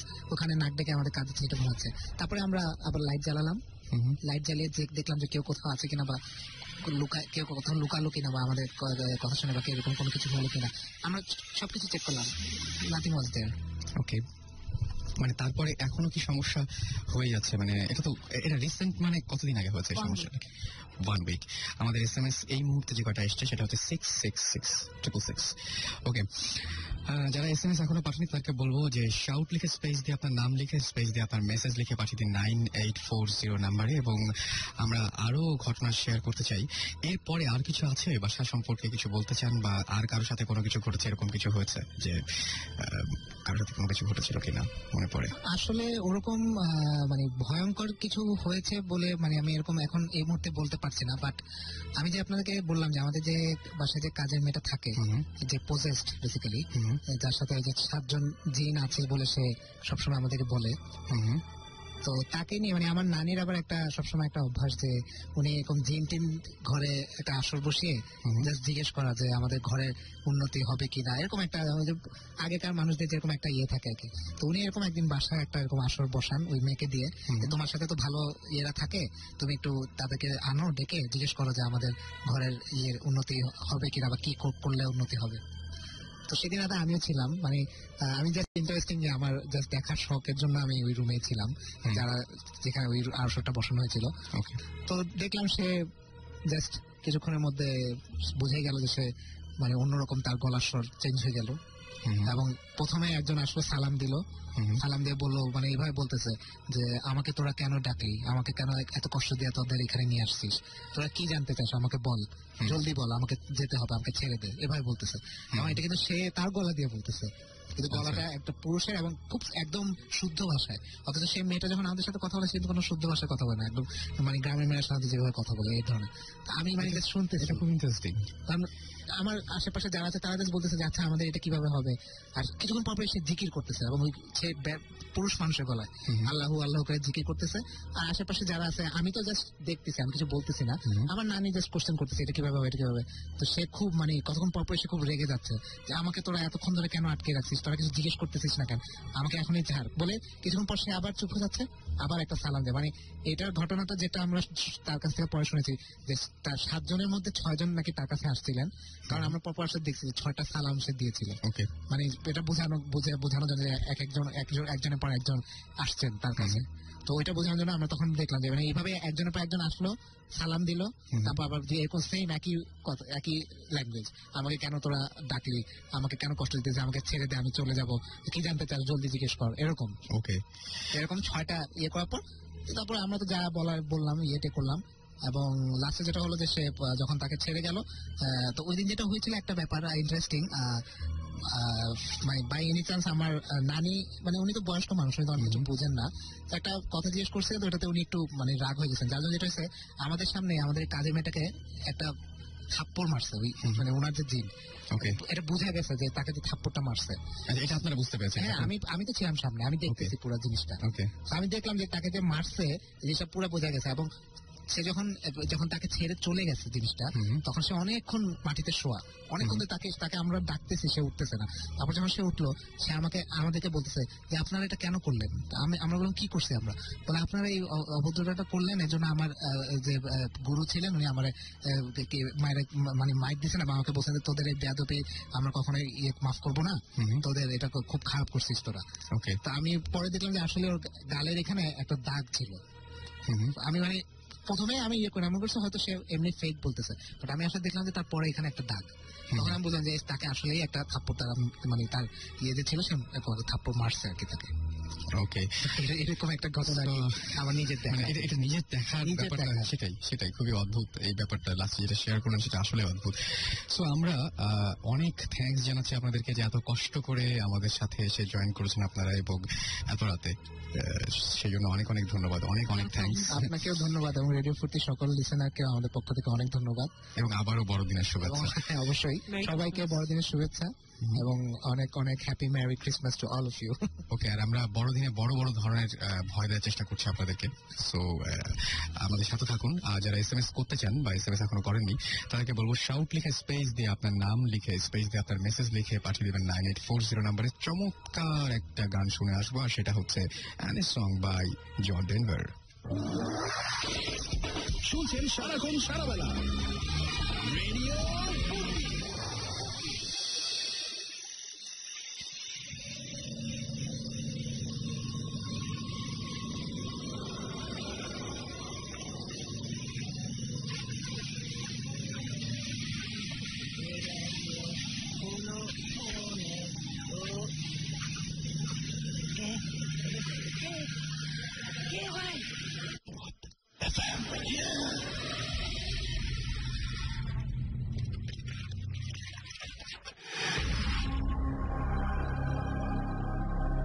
That's right, ভূত FM শুনছেন সবসময় রেডিও ফুর্তির সাথে আছি রাসেল, চলছে ভূত FM। আর আপনাদের এসএমএস পাচ্ছি, আর আপনাদের এসএমএস পাঠানোর নিয়মটি আরো একবার বলে দিচ্ছি। শাউট লিখে স্পেস দিয়ে আপনার নাম লিখে স্পেস দিয়ে আপনার মেসেজ লিখে পাঠিয়ে দিন আমাদের কাছে 9840 নাম্বারে। এবং আমি অনেকগুলো এসএমএস পেয়েছিও, তার মধ্যে কিছু এসএমএস পড়ে ফেলি শুরুতেই। অপু লিখেছেন যে ভূত এফএম তিনি অনেক পছন্দ করেন। গত সপ্তাহে তিনি রাজশাহীতে একটা ঘটনা লিখেছিলেন এবং সেটা পড়া হয়নি। আমি ট্রাই করবো ভাইয়া পড়ার জন্য। আর দেখা যায় কি যে অনেক অনেক স্টোরি আসে বা অনেক অনেক এক্সপিরিয়েন্স আসে, সেই এক্সপিরিয়েন্স গুলো একটু মানে সবগুলো একসাথে করা যায় না, তবে যেটা সবার কাছে গ্রহণযোগ্যতা পাবে সেরকম ভাবে বাঁচতেও আমাদের খুব সমস্যা হয়, মাঝে মাঝে 2-1 বাদ পড়ে যায়। I am really sorry for that. Tutul লিখেছেন যে আমি ভূত এফএম এর একজন রেগুলার লিসনার এবং তার কাছে যে সমস্ত কাহিনীগুলো রয়েছে সেই কাহিনীগুলো খুব মজা লাগে। বুঝতে পারলাম যে আপনি অনেক সাহসী টুটুল। অ্যান্ড আমাদেরকে লিখেছেন যে ঐশী লিখেছেন যে তিনি আমাদেরকে কিছু বলতে চান তাদের বাড়ি সম্পর্কে, তার সাথে কন্ট্যাক্ট করতে বলেছেন। আমি বলবো বেটার ঐশী একটা কাজ করুন, bhutfm@radiofurti.fm, BHOOT ভূত FM @radiofurti.fm এ আপনি ইমেল করে দিন, আপনার ঘটনাগুলো আমাদেরকে জানিয়ে দিন। আমরা সেই ঘটনাগুলো জেনে ডেফিনেটলি আমরা আপনাকে কল করবো। অনুভব লিখেছেন যে ক্রিসমাসের শুভেচ্ছা দিয়েছেন এবং তারপরে বলছেন যে তার সাথে আজকে তার কাজিন আদ্রিতা জয়েন করেছে এবং সে খুব ভয় পায়, তাকে হাই বলতে বলছেন। হাই আদ্রিতা। আর আমাদেরকে এছাড়াও এসএমএস করেছেন যে কেউ একজন অর্ণব রাজশাহী থেকে, তিনি বলেছেন যে ফাইনার্স থেকে এসএমএস করেছেন, আমি সাদা আলু দেখে একবার ভয় পেয়েছিলাম। যদি ডিটেল আমাদের জানাতে চান যে কোথায় ভয় পেয়েছিলেন, কি ঘটেছিল, তাহলে ওই যে বললাম ইমেল করে জানাতে পারেন। আর আমার কাছে আরো একটা ঘটনা আছে, যে ঘটনাটা আমি এখন আপনাদেরকে জানাতে চাই। সেটা হচ্ছে সৌমেন ভৌমিক রুমন ফরিদপুর জেলা থেকে আমাদের এসএমএস করেছেন এবং তিনি ইঞ্জিনিয়ারিং পড়েন। তার যে ইমেলটা, সেই ইমেলটা আমি তার মতো করে তার ভাষায় পড়ছি। আমি যখন ছোট ছিলাম আমার সঙ্গে কিছু অদ্ভুত ঘটনা ঘটতো, যার সমাধান আমি আজও পাইনি। বিশেষ করে যখন নানা বাড়ি যেতাম, আমার নানা বাড়ি গ্রামে। একদিন আমি আর আমার মামা হাট থেকে আসছিলাম। সন্ধ্যার পর ইলিশ মাছ ছিল এবং দিনটা ছিল শনিবার। বাড়ি আসার পথে রাস্তায় একটা জায়গায় ভয় ছিল, সেই জায়গায় বড় একটা তাল গাছ ছিল। তো আমরা তাল গাছটার নিচ দিয়ে আসছি, মাছের ব্যাগ আমার কাছে ছিল। আমি ভয়ের ব্যাপারে কিছু জানতাম না। হঠাৎ দেখি আমার ব্যাগটা পেছন থেকে কেউ টেনে ধরছে। আমি তখন পেছনে ফিরে তাকাই এবং কাউকে দেখতে পাই না। কিছু দূর সামনে এগিয়ে যাই এবং একই ঘটনা আবারও ঘটে, কেউ মাছের ব্যাগটা আবারও পেছন দিক থেকে টেনে ধরে। আমি আবার তাকাই এবং ফিরে তাকিয়ে বলি, কে রে, ব্যাগটা নাকি? এবং পিছনে তাকে একটা অদ্ভুত জিনিস দেখতে পাই, যা ছিল সম্পূর্ণ কালো রঙের আর ভেতর থেকে আলো বেরোচ্ছিল, আর কোনো গঠন বোঝা যাচ্ছিল না। তো আমি একটু ভয় পাই, চমকে উঠি, মামাকে বলি যে দেখতো কি ওটা। মামা এ ব্যাপারটা জানতো, সে বলল পিছনে তাকানোর দরকার নেই, বাড়ি চল। ভয় পেয়েছে কিনা জানতে চাইলে আমি বললাম হ্যাঁ একটু পেয়েছি। বাড়ি এসে মাকে ঘটনা বললাম। মা পাশের বাড়ির একজন ফকির গোছের লোক তাকে নিয়ে আসে এবং তাকে ফু দিয়ে পানি পড়া খাওয়াই দেওয়া হয় এবং তারপর থেকে তার জ্বর এসেছিল। 4 দিন পর জ্বর সারে। এর মাঝখানে আরেকটা ঘটনায় যাব, আমাদের সেই সৌমিকেরই পাঠানো। আমরা তার আগে বলবো যে ভৌতিক টিম আমাদের সঙ্গে রয়েছেন এবং আমরা বিফোর ইটস টু লেট আমরা জানাতে চাই যে আজকে বড়দিনের শুভেচ্ছা আমরা তাদের কাছ থেকে আপনাদের কাছে পৌঁছে দিতে চাই, সেটা একটা। অ্যান্ড আরো একবার welcome back. Hello, merry Christmas. Merry Christmas radio ফুর্তি লিসনার সবাইকে। এবং অনেক ব্যস্ততা ছিল এই জন্য আসলে আমি জিজ্ঞেস করেছিলাম সাকিব ভাই তো না, আমরা তো গালি খেতে খেতে ফেসবুক লোকজন এই তোমার ফোন কথাবার্তা রাসেল তো আমাদের মাথা খারাপ করে দিচ্ছে। হ্যাঁ সেটাই। যাই হোক, but it's good to be back. অনেক মিস করছিলাম। The reason we want here is because আমরা এই দেশ টিভিতে যে শোটা এয়ার করবো ওটার ফিকশন পার্ট গুলো ফিল্ম করছি এখন আমরা। ওকে, সো ওগুলো নিয়ে খুব তাড়াহুড়োর মধ্যে আছে। আমরা সবাই আমি চাকরি করি, so I can give time other than week. আমাদের তো মোটামুটি ডেট সব ঠিক আছে না, ফিক্স তো ডেটটা? এইটা বেসিক্যালি দেশ টিভিতে যাওয়ার একটা বড় কারণ ছিল যে আমরা যে ডেট দিব ওনারা সেটা মেনে আমার মাই এক্স বস নূর ভাই ইজ देयर, সো ওনারা আমাদের সাথে মাশাআল্লাহ খুব ফ্লেক্সিবল। আচ্ছা, সো আমরা ওনারা জানে আমি চাকরি করি ওদের, সো ওইভাবে ওনারা বলেছেন যে তোমরা রেডি হয়ে দাও। আমাদের খুব শীঘ্রই একটা প্রোমো অন এর যাবে, আমরা যেগুলো শুট করছি ওখান থেকে কিছু জিনিসপত্র নিয়ে বানাবো। আর হোপফুলি আজকে I'll share a nice story with everyone. Oh my god. জীবন ভাই না মানে আগে মাইক দিবেন না যে গেস্ট আছেন আমি চাচ্ছি যে গেস্টকে আপনি একটু পরিচয় করে দিন Okay, this is my little buddy, sort of friend, but he's like অনেক ধরে চিনি আমি ওকে, বাট ও অস্ট্রেলিয়া ছিল অনেক বেশ কয়েক বছর, so he is back and ও অনেকগুলো এক্সপিরিয়েন্স করে আসছে ওখানে। সো ওর নাম হচ্ছে অনেকে জানলাম, নামটা জানি না। হ্যাঁ, নামটা রেজা। জীবন প্রাসঙ্গিক কথা বলতে খুব ভালোবাসে। আচ্ছা ওকে। Well, hello everyone. This is my first time on radio, so একটু nervous. Hopefully that goes away. Our Radio Furti listeners সবাইকে welcome, and hopefully আমার experience দিয়ে তাদেরকে what's the word happy করতে পারি, horrify করতে পারি। ওকে, সো আমরা যাবো, তার আগে ঘটনাটা শেষ করে ফেলি যে আবারও লিখেছেন আমাদেরকে সৌমেন ভৌমিক রুমন। তিনি লিখেছেন যে এটা আমার এলাকায়, আমি রাত্রে বাসায় ফিরছিলাম, খুলনা থেকে নাইট কোচে উঠি। যখন নামি রাত 2:30 বা 3টা বাজবে, আমার বাসায় যেতে হলে একটা লাশ কাটা ঘর পড়তো। এছাড়া অন্য একটা রাস্তা ছিল, কিন্তু ওই রাস্তা দিয়ে গেলে প্রায় 1 কিলোমিটার রাস্তা বেশি হতো। আর রাতে এই রাস্তায় অনেকে অনেক কিছু দেখেছে, আমি শুনেছি কিন্তু বিশ্বাস করতাম না। আমার ভয় বরাবরই কম ছিল, তাই আমি ওই রাস্তা দিয়ে রওনা দেই। রাত বেশি হওয়ার জন্য কোনো রিক্সা ওই এলাকার কথা শুনে যেতে রাজি হলো না, বেশি রাত হওয়ার জন্য কোনো বন্ধুর বাড়িতেও যেতে ইচ্ছে করলো না। আমি তখন একা একা হাঁটা শুরু করি। যখন লাশ কাটা ঘরের কাছাকাছি আসি, আমি কিছু অদ্ভুত শব্দ শুনি। দূর থেকে মনে হচ্ছিল বিড়ালের কান্নার মতন, যা স্পষ্ট ছিল না, এবং কারো মুখ চেপে ধরলে যেরকম গুমানির মতন শব্দ হয় তেমন। এবং ওই জায়গাটা দিয়ে জোরে বাতাস বইছিল। আমি একটা সিগারেট ধরাই এবং এগোতে থাকি। সামনে দেখি একজন মহিলা লাশ কাটা ঘরের বাইরে বসে কাঁদছে, যার পরনে একটা লাল পাড়ের সাদা শাড়ি। লাশ কাটা ঘরের ভেতর আলো জ্বলছে। আমি আরো এগিয়ে যাই, ভাবি হয়তো কেউ মারা গেছে, পোস্টমর্টমের জন্য লাশ কাটা হচ্ছে। আমি প্রথমে একটু ভয় পাই। তো রাতে সাধারণত এই পথ দিয়ে কোনো মানুষ চলাচল করে না, তো আমি মানুষ দেখে একটু সাহসও পাই এবং একা একা আসছি, তো ভয়ের জায়গায় যদি মানুষ পাই তাহলে তো ভালোই হলো। আমি আরো সামনে এগিয়ে যাই এবং রাতটা চাঁদনি রাত ছিল, তাই দূর থেকে দেখতে পাই। যখন আমি আরো সামনে এগোতে থাকি, ওই মহিলা বসা থেকে উঠে সামনের দিকে হাঁটতে থাকে, তার দিকে, এবং লাশ কাটা ঘরের মধ্যের আলোটা নিভে যায়। তিনি আরো দ্রুত ওই মহিলার দিকে আমি এগোতে থাকি এবং আমি লাশ কাটা ঘরের কাছে চলে আসি। ওই ঘরের মধ্যে কারো কোনো অস্তিত্বই দেখতে পাই না। প্রচন্ড ভয় পাই। তখন ওই জায়গার তাপমাত্রা খুব বেশি ছিল, আমি সম্পূর্ণ ঘেমে যাই। মাসটা অগ্রহায়ণ মাস ছিল, হালকা ঠান্ডা থাকার কারণে কোনো শীতের কাপড় পরেছিলাম না। আমি দৌড়ে সামনে এগিয়ে মহিলাকে রাস্তার উপর দেখতে পাই। এবার সে আমার দিকে সামনে থেকে এগিয়ে আসছে। আমার হাতে তখন সিগারেট ছিল। ওই মহিলা শুধু শাড়ি বোঝা যাচ্ছিল, কিন্তু চেহারা বা অবয়ব ভেতরের দিকটা সম্পূর্ণ অন্ধকার কালো, খুব ভয়ঙ্কর একটা চেহারা। আমি দৌড়ে যাই এবং যেদিকে যাচ্ছে ওটা আমার পথ আটকে সামনে আসছে। আমি ওটার কাছাকাছি এসে কোনো উপায় না পেয়ে চোখ বন্ধ করে ওই বস্তুটার ভেতর দিয়ে খুব জোরে দৌড় দিই এবং মহিলার শাড়ির মধ্যে যেটা, সেটা হচ্ছে মহিলাকে ভেদ করে সে বেরিয়ে যায়। এবং কিন্তু তখন তার হাতে সিগারেট ছিল এবং তিনি কিছু দূর এগিয়ে যাওয়ার পরে বাড়ি আসেন এবং বাড়ি ফিরে তাকানো না। এবং বাড়ি ফিরে আসার পরে দরজায় নক করার পরে মা দরজা খুলে দেয়। আমি হুড়মুড় করে ঢুকে পড়ি। মা জিজ্ঞাসা করে আমার চেহারা দেখে আমি হাঁপাচ্ছি কেন, কি হয়েছে। আমি কিছু না বলে, কালকে সকালে শুনো তেমন কিছু না, কাউকে কিছু না বলে আমি আমার রুমে গিয়ে চুপচাপ শুয়ে পড়ি। ওই দিন আমার বাসায় আমার এক খালতো ভাই এসেছিল, তার রুমে সে আমার রুমে ঘুমিয়েছিল। ওকে ডেকে তুলি এবং সারা রাত জেগে থাকি। আমার ভয়ে ঘুম আসছিল না।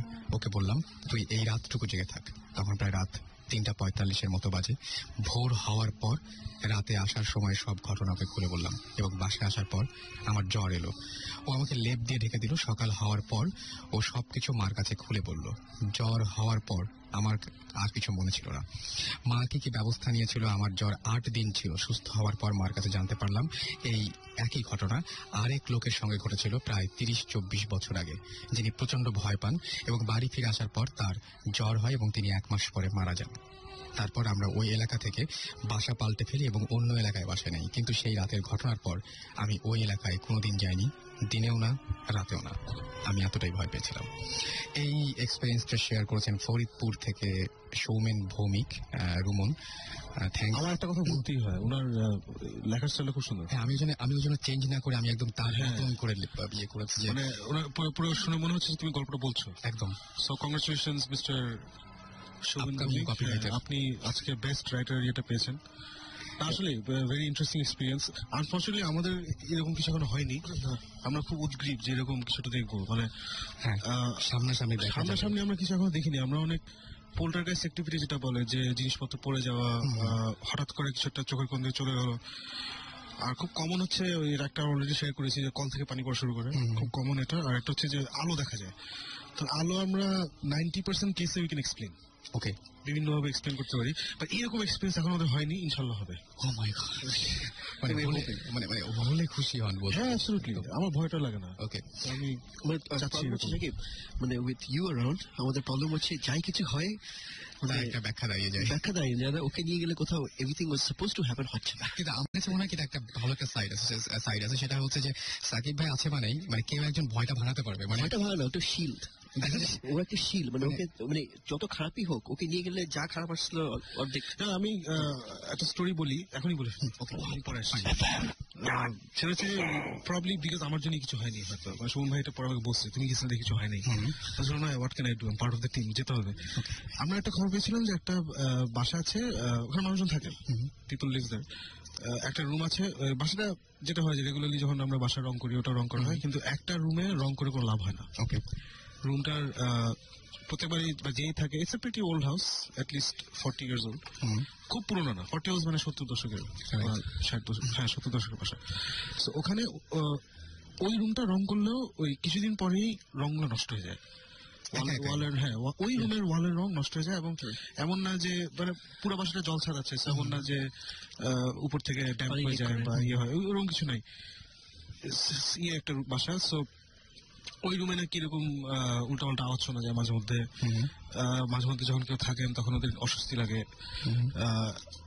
এবং যেটা খুবই ভয়ের, যেটা যে ওখানে যখন কোনো মহিলা থাকেন, মহিলা মানে একটা সার্টেন এজের মহিলা আর কি, ওনারা থাকলে দে ড্রিম দ্যাট দেয়াল দিয়ে রক্ত পড়ছে। ওকে, এবং অনেকে আবার বলেছেন যে এটা নাকি ওরা দেখেছিল, দেখেন দেয়াল দিয়ে রক্ত পড়ছে। সো এটা আমরা যাদের সাথে কথা বলেছি ওরা কেউ দেখে নাই, বাট ওরা রুমে কেউ থাকতে পারে না। আচ্ছা, সো ওই রুমটা ইউজ করে অ্যাজ আ বসার ঘর টাইপের, মানে এটা ওখানে খুব অড একটা বসার ঘর, মানে ড্রয়িং রুম ডাইনিং রুম তো বাসার একটু বাইরের দিকে হয় না, ভিতরের দিকে হঠাৎ করে একটা বসার ঘর টাইপের। আচ্ছা, খামাখা একটা পুরোনো স্টাইলের বাসা। তো আমরা এটা শুনে অনেক ইন্টারেস্টিং লাগলো যে দেয়াল দিয়ে রক্ত পড়ে, এটা নাকি দেখছে ওরা লোকজন। এটা যদি হয় তাহলে বেশ হলিউড টাইপের জিনিস হয়। তা আমরা হেভি ক্যামেরাটা নিয়ে গেলাম। ওকে, গিয়ে তো ওখানে যা থাকেন ওরা জিজ্ঞেস করলাম যে কেন হবে এটা। ওনারা বলতে পারলেন না যে এটা কেন হচ্ছে। ওনারাও কিছু দেখেননি, never seen anything like that. But ওরা এই গল্পটা শুনছে যে দেয়ালে নাকি রক্ত পড়ে, এটা নাকি লোকজন দেখছে। এবং ওরা যেটা ডেফিনেটলি জানে সেটা হচ্ছে যে রুমে থাকার একটু প্রবলেম, অস্বস্তি লাগে এবং রং টিকে না। যে রঙই দেওয়া হয়, bit Berger, bit Rabil, what ever paint, যে রঙই দেয়, ইট ডাজন্ট ওয়ার্ক। আমরা খুব উত্তেজিত হয়ে জিনিসপত্র নিয়ে গেলাম, গিয়ে এখানে এক রাত থাকলাম। বিকজ তখন আমাদের টাইম একটু প্রবলেম, এই ফিল্মিং এর মাঝখানে, এই সময় মাঝখানে আমরা উত্তেজিত হয়ে গেছি আর কি। গিয়ে থেকে তো কিছুই হয়নি রাতে। আচ্ছা, নাথিং হ্যাপেন্ড। একবার I think you felt something. যেটা আমাদের আর্লি মর্নিং সিস্টেম, সে একবার বললো যে কিছুটা হচ্ছে মনে হয়। তা আমরা সবাই খুব উদ্গ্রীব হয়ে পেতে বসে আছি, তো কিছুই হয়নি। অনেক মশা কামড় খেলাম। বাট যেটা আমরা ভিজুয়ালি দেখে এসেছি, ওই রুমের রংটা খুব বাজে অবস্থা। মানে ওই যে ড্যাম্প হয়ে যায় না, ড্যাম্প হয়ে যায়, চলে পড়তেছে। এক রাতের মধ্যে হওয়াটা খুব না, ওটা ওই রকমই ছিল। আচ্ছা, ওই রকমই ছিল। এবং পুরো বাসার রং একরকম, ওই রুমের রং আরেকরকম। এবং এটা খুবই অড, বিকজ রুমটা হচ্ছে মানে মাঝখানে একটা রুমের মতো আর কি। এমন না যে বাসার পিছিয়ে স্টোর রুম, নর্মাল রুম, কিন্তু যে রংটা খুব খারাপ অবস্থা আর কি। তো আমরা তখন মানে বুঝলাম যেটা একটু ইনভেস্টিগেট করা উচিত। মানে ইনফ্যাক্ট আমরা সামনে চান্স পেলে আবার যাবো, তো ইনভেস্টিগেট করে একটা খুব ইন্টারেস্টিং স্টোরি পেয়ে হচ্ছে আর কি। আচ্ছা, স্টোরিটা হচ্ছে যে ওখানে নাকি একটা ফ্যামিলি থাকতো অনেক আগে, বাসাটা নতুন হয়েছে। তো ওখানে বাসার ছেলের বিয়ে হয়। তো বিয়ে হওয়ার পরে বউটো নিয়ে, আগেকার দিন যেটা খুব নর্মাল ছিল, এখনো নর্মাল, এই বাবা মার সাথে সবাই থাকতো। বিয়ে করে বউ নিয়ে বাবা মার সাথে ছেলেরা থাকতো। তাই করছে। তো ছেলেটা তখন যেটা হয়েছিল, হি ওয়াজ এই ডক্টর, তখন সে মিডল ইস্টে, যেটা আমাদের দেশে ডাক্তাররা মিডল ইস্টে যান, তো ওটি মিডল ইস্টে চলে গেল। আনফর্চুনেটলি ফর হিম, ওর মা ছিল যে বাজে টাইপের শাশুড়ি থাকে না, আমরা টিভিতে দেখি বা সিনেমায় দেখি, খামাখা মানুষকে মেন্টাল টর্চার করে, স্পেশালি বউ টাইপের মানুষকে। সে ওই বউকে প্রচন্ড মেন্টাল টর্চার করতো। That was a large family, ওখানে আরো ভাই বোন ছিল, এই ছিল। তো কয়েকজনের সাথে ভালো ব্যবহার করতো, কয়েকজন বা শাশুড়ির সাথে বেশ মানে চাকর টাইপের ব্যবহার করতো, সব কাজ করতে এসে বাপের বাড়ি যেতে দিত না, হ্যান ত্যান এসে। ছেলেটা আসলে ছেলের সামনে আবার শাশুড়ি টোটালি ডিফারেন্ট বিহেভিয়ার ছিল আর কি। আচ্ছা, ছেলের সামনে সে বউয়ের খুব ভালো এসে বেশ পলিটিক্স বোঝেন। হ্যাঁ, পলিটিক্স বোঝেন। আগের দিনে যেটা হতো যে বউরা তো বলতে পারতো না, আর মেয়েটার বয়সও বেশি ছিল না, আগের দিনে একটু আর্লি বিয়ে করতো। সো মেয়েটার বয়স ছিল সে 20-21 এরকম আর কি। সো এট ওয়ান টাইম ছেলেটা আসছে, এসে চলে গেল। চলে যাওয়ার পরে খবর হলো যে ওর বউ প্রেগনেন্ট। আচ্ছা, প্রেগনেন্ট তো ভালো কথা, প্রেগনেন্ট সবাই খুব খুশি, প্রেগনেন্ট। সো যেটা হলো, মেয়েটার যখন বাচ্চা হওয়ার সময় হলো, তখন she wanted to go to a hospital to have the baby. ওকে, কিন্তু ওই শাশুড়ি যিনি, for some reason she is like, না আমার নাতি আমার বাসায় হবে। আচ্ছা, এটা কেন আমি এখন জানি না, এটা কেন আমরা রিজনটা বের করতে পারি না, কারণ ওই মানুষগুলো এখন নাই। বাট মোটামুটি উনি জোর করে মেয়েটাকে বাসায় রাখছে, এবং ওই যে বাসায় যারা বাচ্চা করে কি নাম কি মহিলাদেরকে ডাকে যে কি জানি, এই যে ধাইমা, হ্যাঁ ওই ধাইমা ডেকে বাসায় বাচ্চা হওয়ার ব্যবস্থা করছে। Unfortunately she had a complication. আচ্ছা, and there was a bad miscarriage and she died. So বাচ্চা মা দুজনই মারা গেছে ওই রুমে, ওই বাসায়, and there was a lot of blood. Okay, so there was a lot of blood. So ওইটার পর থেকে নাকি ওই রুমের পুরো ক্যারেক্টার চেঞ্জ হয়ে গেছে, চেঞ্জটা আসছে, পুরো ক্যারেক্টার চেঞ্জ হয়ে গেছে। ওই পর থেকে নাকি ওই ফ্যামিলির ওই যে দুটা বোন ছিল, ওই দুই বোনের যখন বাচ্চা হয়েছে they came to live there. But ওই ফ্যামিলি পাত্তেলা ফ্যামিলি ছিল। আগের দিনের সিস্টেম ছিল যে পাত্তেলা ফ্যামিলিতে সবাই থাকে, আচ্ছা, মেয়ের জামাইও থাকে, সবাই উঠে, ছেলের বউ থাকে, সবাই থাকে। সো ওই দুই বোনেরও এখানে মিসক্যারেজ হচ্ছে, ওয়ান অফ দেম ডাইড, আরেকজনের বাচ্চা মারা গেছে। ও সেইটা চলতে থাকে। হ্যাঁ, ওই family went through lot of shit. আচ্ছা, এন্ড দেন ফাইনালি ওনারা বুঝছেন যে এখানে গ্যাঞ্জাম আছে, দেন দে লেফট। কিন্তু ওই ওরাও ওই সব দেখছে আর কি। তারপর থেকে এই জিনিসটা শুরু হচ্ছে যে কোনো ওই ম্যারিড ওম্যান গিয়ে যদি রুমে থাকে, তাহলে ওই সে দেখে যে রুম থেকে ব্লাড পড়তেছে, এই হচ্ছে এগুলো আর কি। ওকে, তার মানে আসল ঘটনাটা এই জায়গাতে, আসল ঘটনাটা ওই জায়গাতে। এবং আমরা এই টাইপের ঘটনা শুনে আসলে যাই। আচ্ছা, এই টাইপের ঘটনা দিয়ে সুন্দর একটা স্টোরি বলা যায়, রাইট? সো এটা এখন যেটা হচ্ছে যে উই আর থিঙ্কিং যে আমরা যখন গেছিলাম আমরা কোনো মেয়ে নিয়ে যাই নাই। So possibly আমাদের একজন মেম্বার আছেন Urmila, one of the ghost hunters, so she's married. So ওকে নিয়ে গেলে হয়তো she might see something, অথবা that might trigger something. এটা মাঝে মধ্যে হয় যে সার্টেন টাইপের মানুষ নিয়ে গেলে একটা ট্রিগার হয়। একটা জিনিস রিমেম্বার সাকিব, ওখানে রুম টেম্পারেচার, হ্যাঁ মানে যে সেন্টারের মধ্যে ফর হাউস ওরকম ভাবে room temperature was quite different, humid একটা, মানে ঢুকে কেমন একটা একটু উইয়ার্ড আছে, মানে we all felt a bit weird, but ওগুলো টিভিতে দেখানোর মতো কিছু না, বা রেডিওতে কথা বলার মতো বোঝানো যাবে না হয়তো। হ্যাঁ, মানে আছে না, মানে আমি টিভিতে বলছি আমার একটু গরম লাগছে, এটা দেখে লোকজন খুশি, বা রেডিওতে বললাম একটু গরম লাগছে। তো ওইরকম ইন্টারেস্টিং কিছু হয়নি এদিন, আনফর্চুনেটলি। সো আমরা এখন আমাদের প্ল্যান হচ্ছে যে একটু ব্যস্ততা শেষ হলে আমরা আমাদের ফিমেল গোস্ট হান্টারকে নিয়ে গিয়ে ট্রাই করবো যে সেটা হয় নাকি। ওকে, সো আমাদের আরেকজন গেস্ট আছে, আমরা তার সাথে একটু ছোট্ট একটা তার একটা স্টোরি আছে, সেটা শুনে ফেলবো। ইন দ্য মিন টাইম আপনাদের বলবো, আপনারা যারা SMS করছেন থ্যাংক ইউ, এবং SMS করার নিয়মটি হচ্ছে শাউট লিখে স্পেস দিয়ে আপনার নাম লিখে স্পেস দিয়ে আপনার মেসেজ লিখে পাঠিয়ে দেবেন 9840 নাম্বার। যারা ইমেল করতে চান তারা bhootfm@radiofurti.fm এ ইমেল করবেন, এবং অবশ্যই নাম, ঠিকানা ও ফোন নাম্বার, এই তিনটা একদম মানে ভুলবেন না, কারণ আমাদের ফার্দার যে কন্ট্যাক্ট গুলো আমরা করি সেটার জন্য এই তিনটা জিনিস খুব দরকার হয়, আপনার ঠিকানা, আপনার নাম এবং আপনার ফোন নাম্বার। সো আপনার নামটা বলবেন একটু, আমাদের যে গেস্ট আছে। Hi, I am Mehedi Hasan Molla from Narsingdi. আমি আব্দুল কাদের মোল্লা সিটি কলেজে ইন্টার সেকেন্ডারি পড়ছি। তো happy Christmas to all Booth FM and all the listeners of Booth FM. Okay, আর আমরা সুমন ভাইকে মিস করছি, তবে আমরা মিস করছি। খুশি হয়েছি যে আমাদের সামনে এখন আছেন আমাদের জীবন ভাই, সাকিব ভাই, আর সরি ভাই আপনার নামটা? রেজা। সো আপনার যে ঘটনাটা, সেই ঘটনাটা বলেন। যে আমি একটা ঘটনা আপনি ইমেলে যেটা শেয়ার করেছিলেন, আপনার সাথে কথা হয়েছে, সেই ঘটনাটা জানতে চাচ্ছি যে আপনি বেসিক্যালি যেটা হয়েছিল যে আপনাদের বাসাতে এমনিতে প্রবলেম আছে, কিন্তু ওইখানে একজন লোক আছে ফ্যামিলিতে আপনাদের, যার নাম সুন্দর আলী, না? সুন্দর আলী ঘটনাটা আমরা জানতে চাই। তো বেসিক্যালি আমি ইমেল করি গত সপ্তাহে রাসেল ভাইকে, তো উনি আমাকে ইন্টারেস্টেড হয়ে কল করে।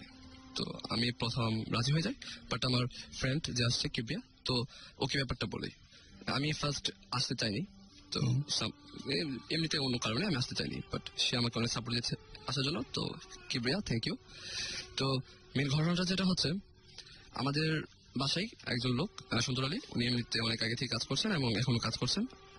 তো উনি এমনিতে ওনার বাবা মা মারা যায় অনেক অনেক অল্প বয়সে উনি থাকতে। তো উনি আমাদের বাসায় কাজ করছেন অনেক আগে থেকে, ছোটবেলা থেকে।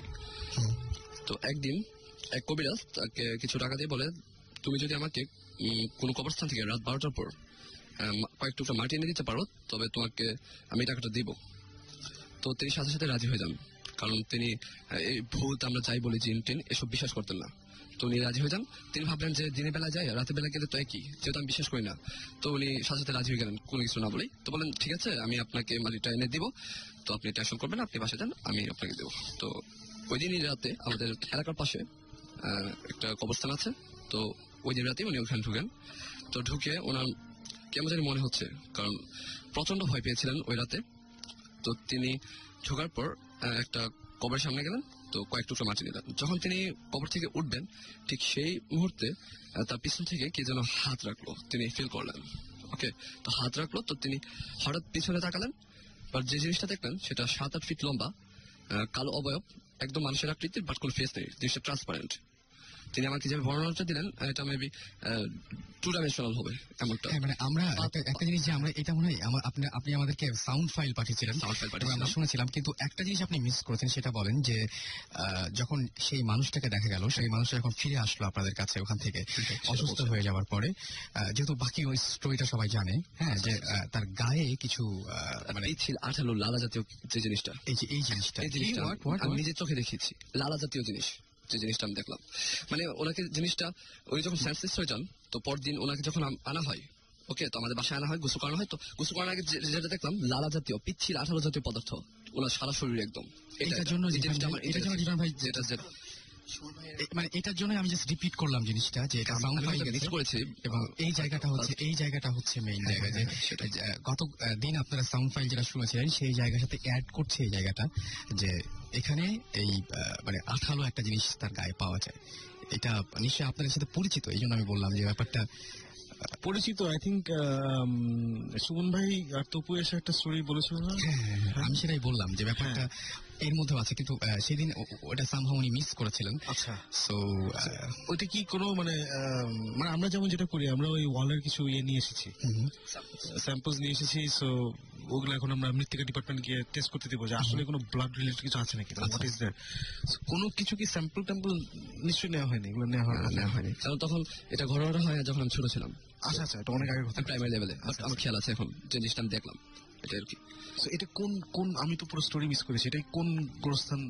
এটা বালুকান্দি, আমাদের নরসিংদীতে বালুকান্দি। আচ্ছা, হ্যাঁ। সো এটা কি রিসেন্টলি কিছু হয়েছে ওখানে? রিসেন্টলি তেমন হয়নি ওখানে, কিন্তু কবরস্থানে রিসেন্টলি একটা ঘটনা আছে। আমার বেস্ট ফ্রেন্ড আলামিন, ওর কাকার সাথে, ওরা ছোট কাকা, ওর নাম কবি। তো উনি গ্রামের বাড়িতে মোটরসাইকেল নিয়ে হেডলাইট রাতের বেলা যাচ্ছিলেন। তো হঠাৎ পারিবারিক কবরস্থান হবে এটা, তো পাশ দিয়ে যাচ্ছিলেন, রাস্তার পাশে কবরস্থানটা ছিল। তো হঠাৎ দেখতে পেলেন এক মুরব্বী, ওনারই পরিচিত, উনি বলতেছে, থাম, তুই হেডলাইট জ্বালিয়ে তো রাতে যাচ্ছিস কেন এই কবরস্থান দিয়ে? এখানে জ্বালানো নিষেধ, তুই জানিস না? তুই হেডলাইট অফ করে যা। তো বললো, চাচা সরি, আমি ভুল করছি। এমনিতে আগে চিনতেন, উনি রিটায়ার্ড পার্সন, টিচার ছিলেন, প্রাইমারি স্কুলে একটা টিচার ছিলেন। তো উনি বললেন হেডলাইটটা অফ করে তো একটু সামনে যখন গেলেন, হঠাৎ বললাম কেন বললো এটা। তো তিনি যখন পিছনে ব্যাক করলেন, যে জায়গাটাই এই 1 মিনিটও হবে না, জাস্ট কবরস্থানটা উনি পাস করলেন। তো ফিরে যখন বলবেন যে হ্যাঁ চাচা কেন আমাকে এটা বললেন, এটা কিউরিয়াসিটি জাগে সবারই। তো তিনি কাউকে দেখতে পারেন না, হয়তো ভাবলেন চলে গেছে, সমস্যা নেই, হতে পারে। তো পরদিন সকালবেলায় যখন ওনার বাসায় গেলেন, বললেন যে হ্যাঁ চাচা, আপনি আমাকে গতকালকে রাতে তো এমন হয়েছে, মানে কেন বললেন এটা, আমি বুঝতে পারলাম না। কবরস্থানের সামনে দিয়ে গেলে হেডলাইট অফ করে যাওয়ার ব্যাপারটা আমি বুঝতে পারলাম না, কি জিনিসটা আমাকে খুলে বলেন। তো যে প্রাইমারি স্কুলে যে টিচারটা ছিল, রিটায়ার্ড পার্সন, তো উনি বললেন কি বলতেছে ওই সভা বলতে বললো, রাতের বেলা তো আমি যাইনি, কালকে সন্ধ্যার পর থেকে আমি বাইরে বেরোয়। তো এটা শুনে তো কবির কাকা, আমার ফ্রেন্ড, উনি তো একদম অবাক, জিনিসটা কি, এটা রিসেন্টলি এই কয়েক মাস আগে হবে। তো এটা আমি যখন ভূতে ফেমে আসবো, তখন আলামিনকে বলতেছি এটা। তো সে বললে, আগে তো এমনিতে আমি এগুলো শেয়ার করি না, তো জাস্ট এটা তোকে বললাম, এটা তুই বলতে পারিস, এটাই আর কি। রাইট। আচ্ছা, আমরা নতুন যিনি আমাদের সাথে জয়েন করেছেন তার কি একটা ঘটনা জানবো নাকি তার একটা ব্রেক নিবো? কোনটা করলে ভালো হয় সাকিব ভাই, কি মনে হয়? ঘটনা জেনে নিই, একটা ঘটনা শুনে ফেলি আমরা, যে কি ঘটনা। এটা দেশের বাইরে, অস্ট্রেলিয়াতে, রাইট? অস্ট্রেলিয়ার ঘটনা অ্যাকচুয়ালি আমার মানে ফ্যাক্ট হিসাবে আমি অনেক স্পিরিচুয়াল জিনিসপত্র নিয়ে ঘাটাঘাটি করি, it's one of my interest. So আমি একটা মানে অ্যামেজিংলি বাইর করছি যে অস্ট্রেলিয়া অনেক মানে সেইটান বেসড একটা কান্ট্রি, সেইটানিক। আচ্ছা। তো এন্ড স্পেশালি আমি যে ইউনিভার্সিটিতে পড়তাম, আমাদের ঠিক ইউনিভার্সিটির পাশেই একটা ডরমেটরি ছিল। তো ডরমেটরিটা অ্যাবান্ডেন্ড, মানে এখানে কেউ যাওয়া নিষেধ, কেউ যায় না, একদমই নিষেধ। তো এমনিতে একদিন আমি ইউনিভার্সিটিতে ছিলাম, খুব র্যান্ডমলি হঠাৎ শুনি আমাদের লাইব্রেরিতে একটা মার্ডার হয়েছে, ইউনিভার্সিটি লাইব্রেরিতে। তো আমি বাইরে দাঁড়িয়ে আছি, হঠাৎ দেখি পুলিশ আসলেন, একটা মেয়ে যার চোখ লাল, তাকে আর কি এসকর্ট করে নিয়ে যাচ্ছেন। তো আমি তখনও খুব একটা অ্যাটেনশন পে করি নাই, যাচ্ছে হতেই পারে। পরে আস্তে আস্তে যখন শোনা শুরু করলাম যে আমাদের পাশে একটা ডরমেটরি আছে অ্যাবান্ডেন্ড, এন্ড অনেকেই বলে এটা হন্টেড, আমার ইন্টারেস্ট আরো বাড়া শুরু করলো। তো আমি একদিন মানে খুবই মানে I don't know why and how মানে এটা হইলো। তো আমি আর 2-3টা ফ্রেন্ড মিলে আমরা টর্চ লাইট নিয়ে অ্যাবান্ডেন্ড প্লেসে গেছি। নর্মালি যদি মানে কাউকে ট্রেসপাস করে এখানে ফাইন দেয় straight away, and it's a lot of amounts. Okay.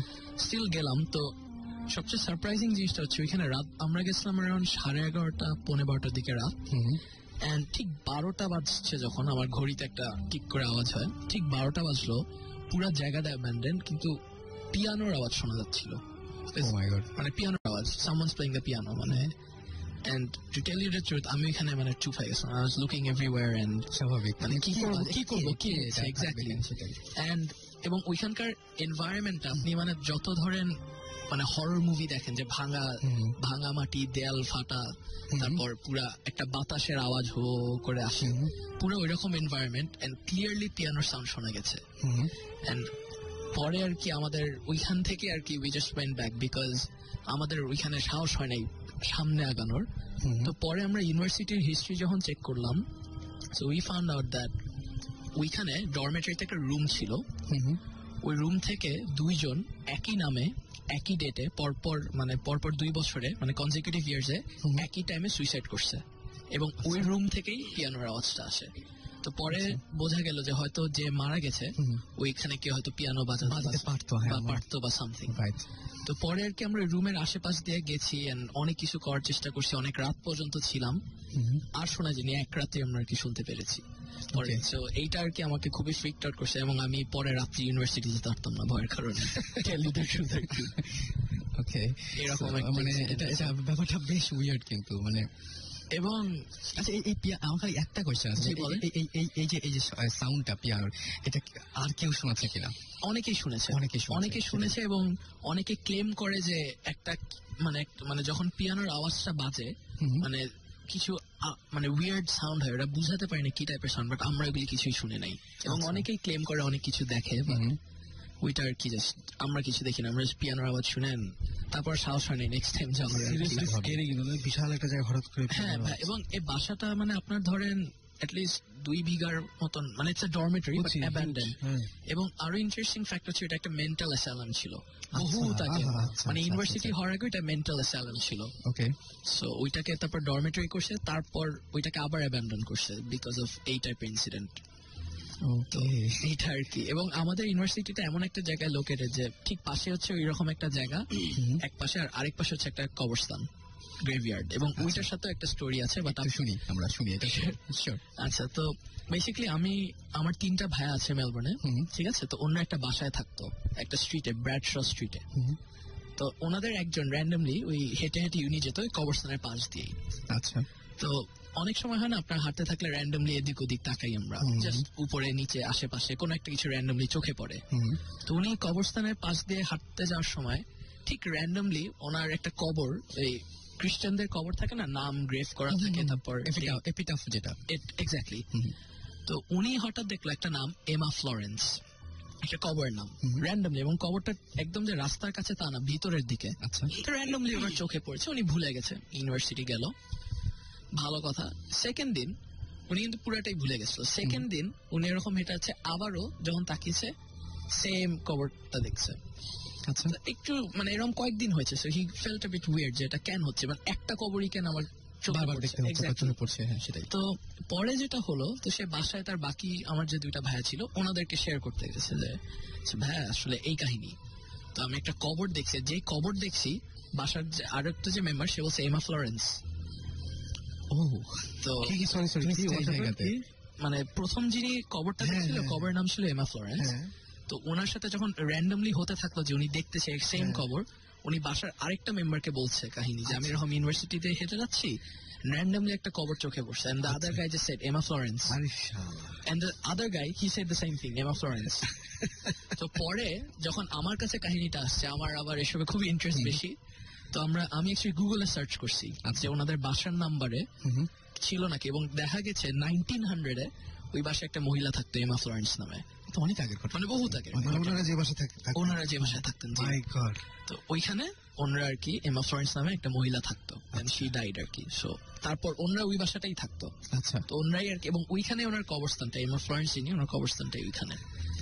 ব্যাপারটা বেশ উইয়ার্ড।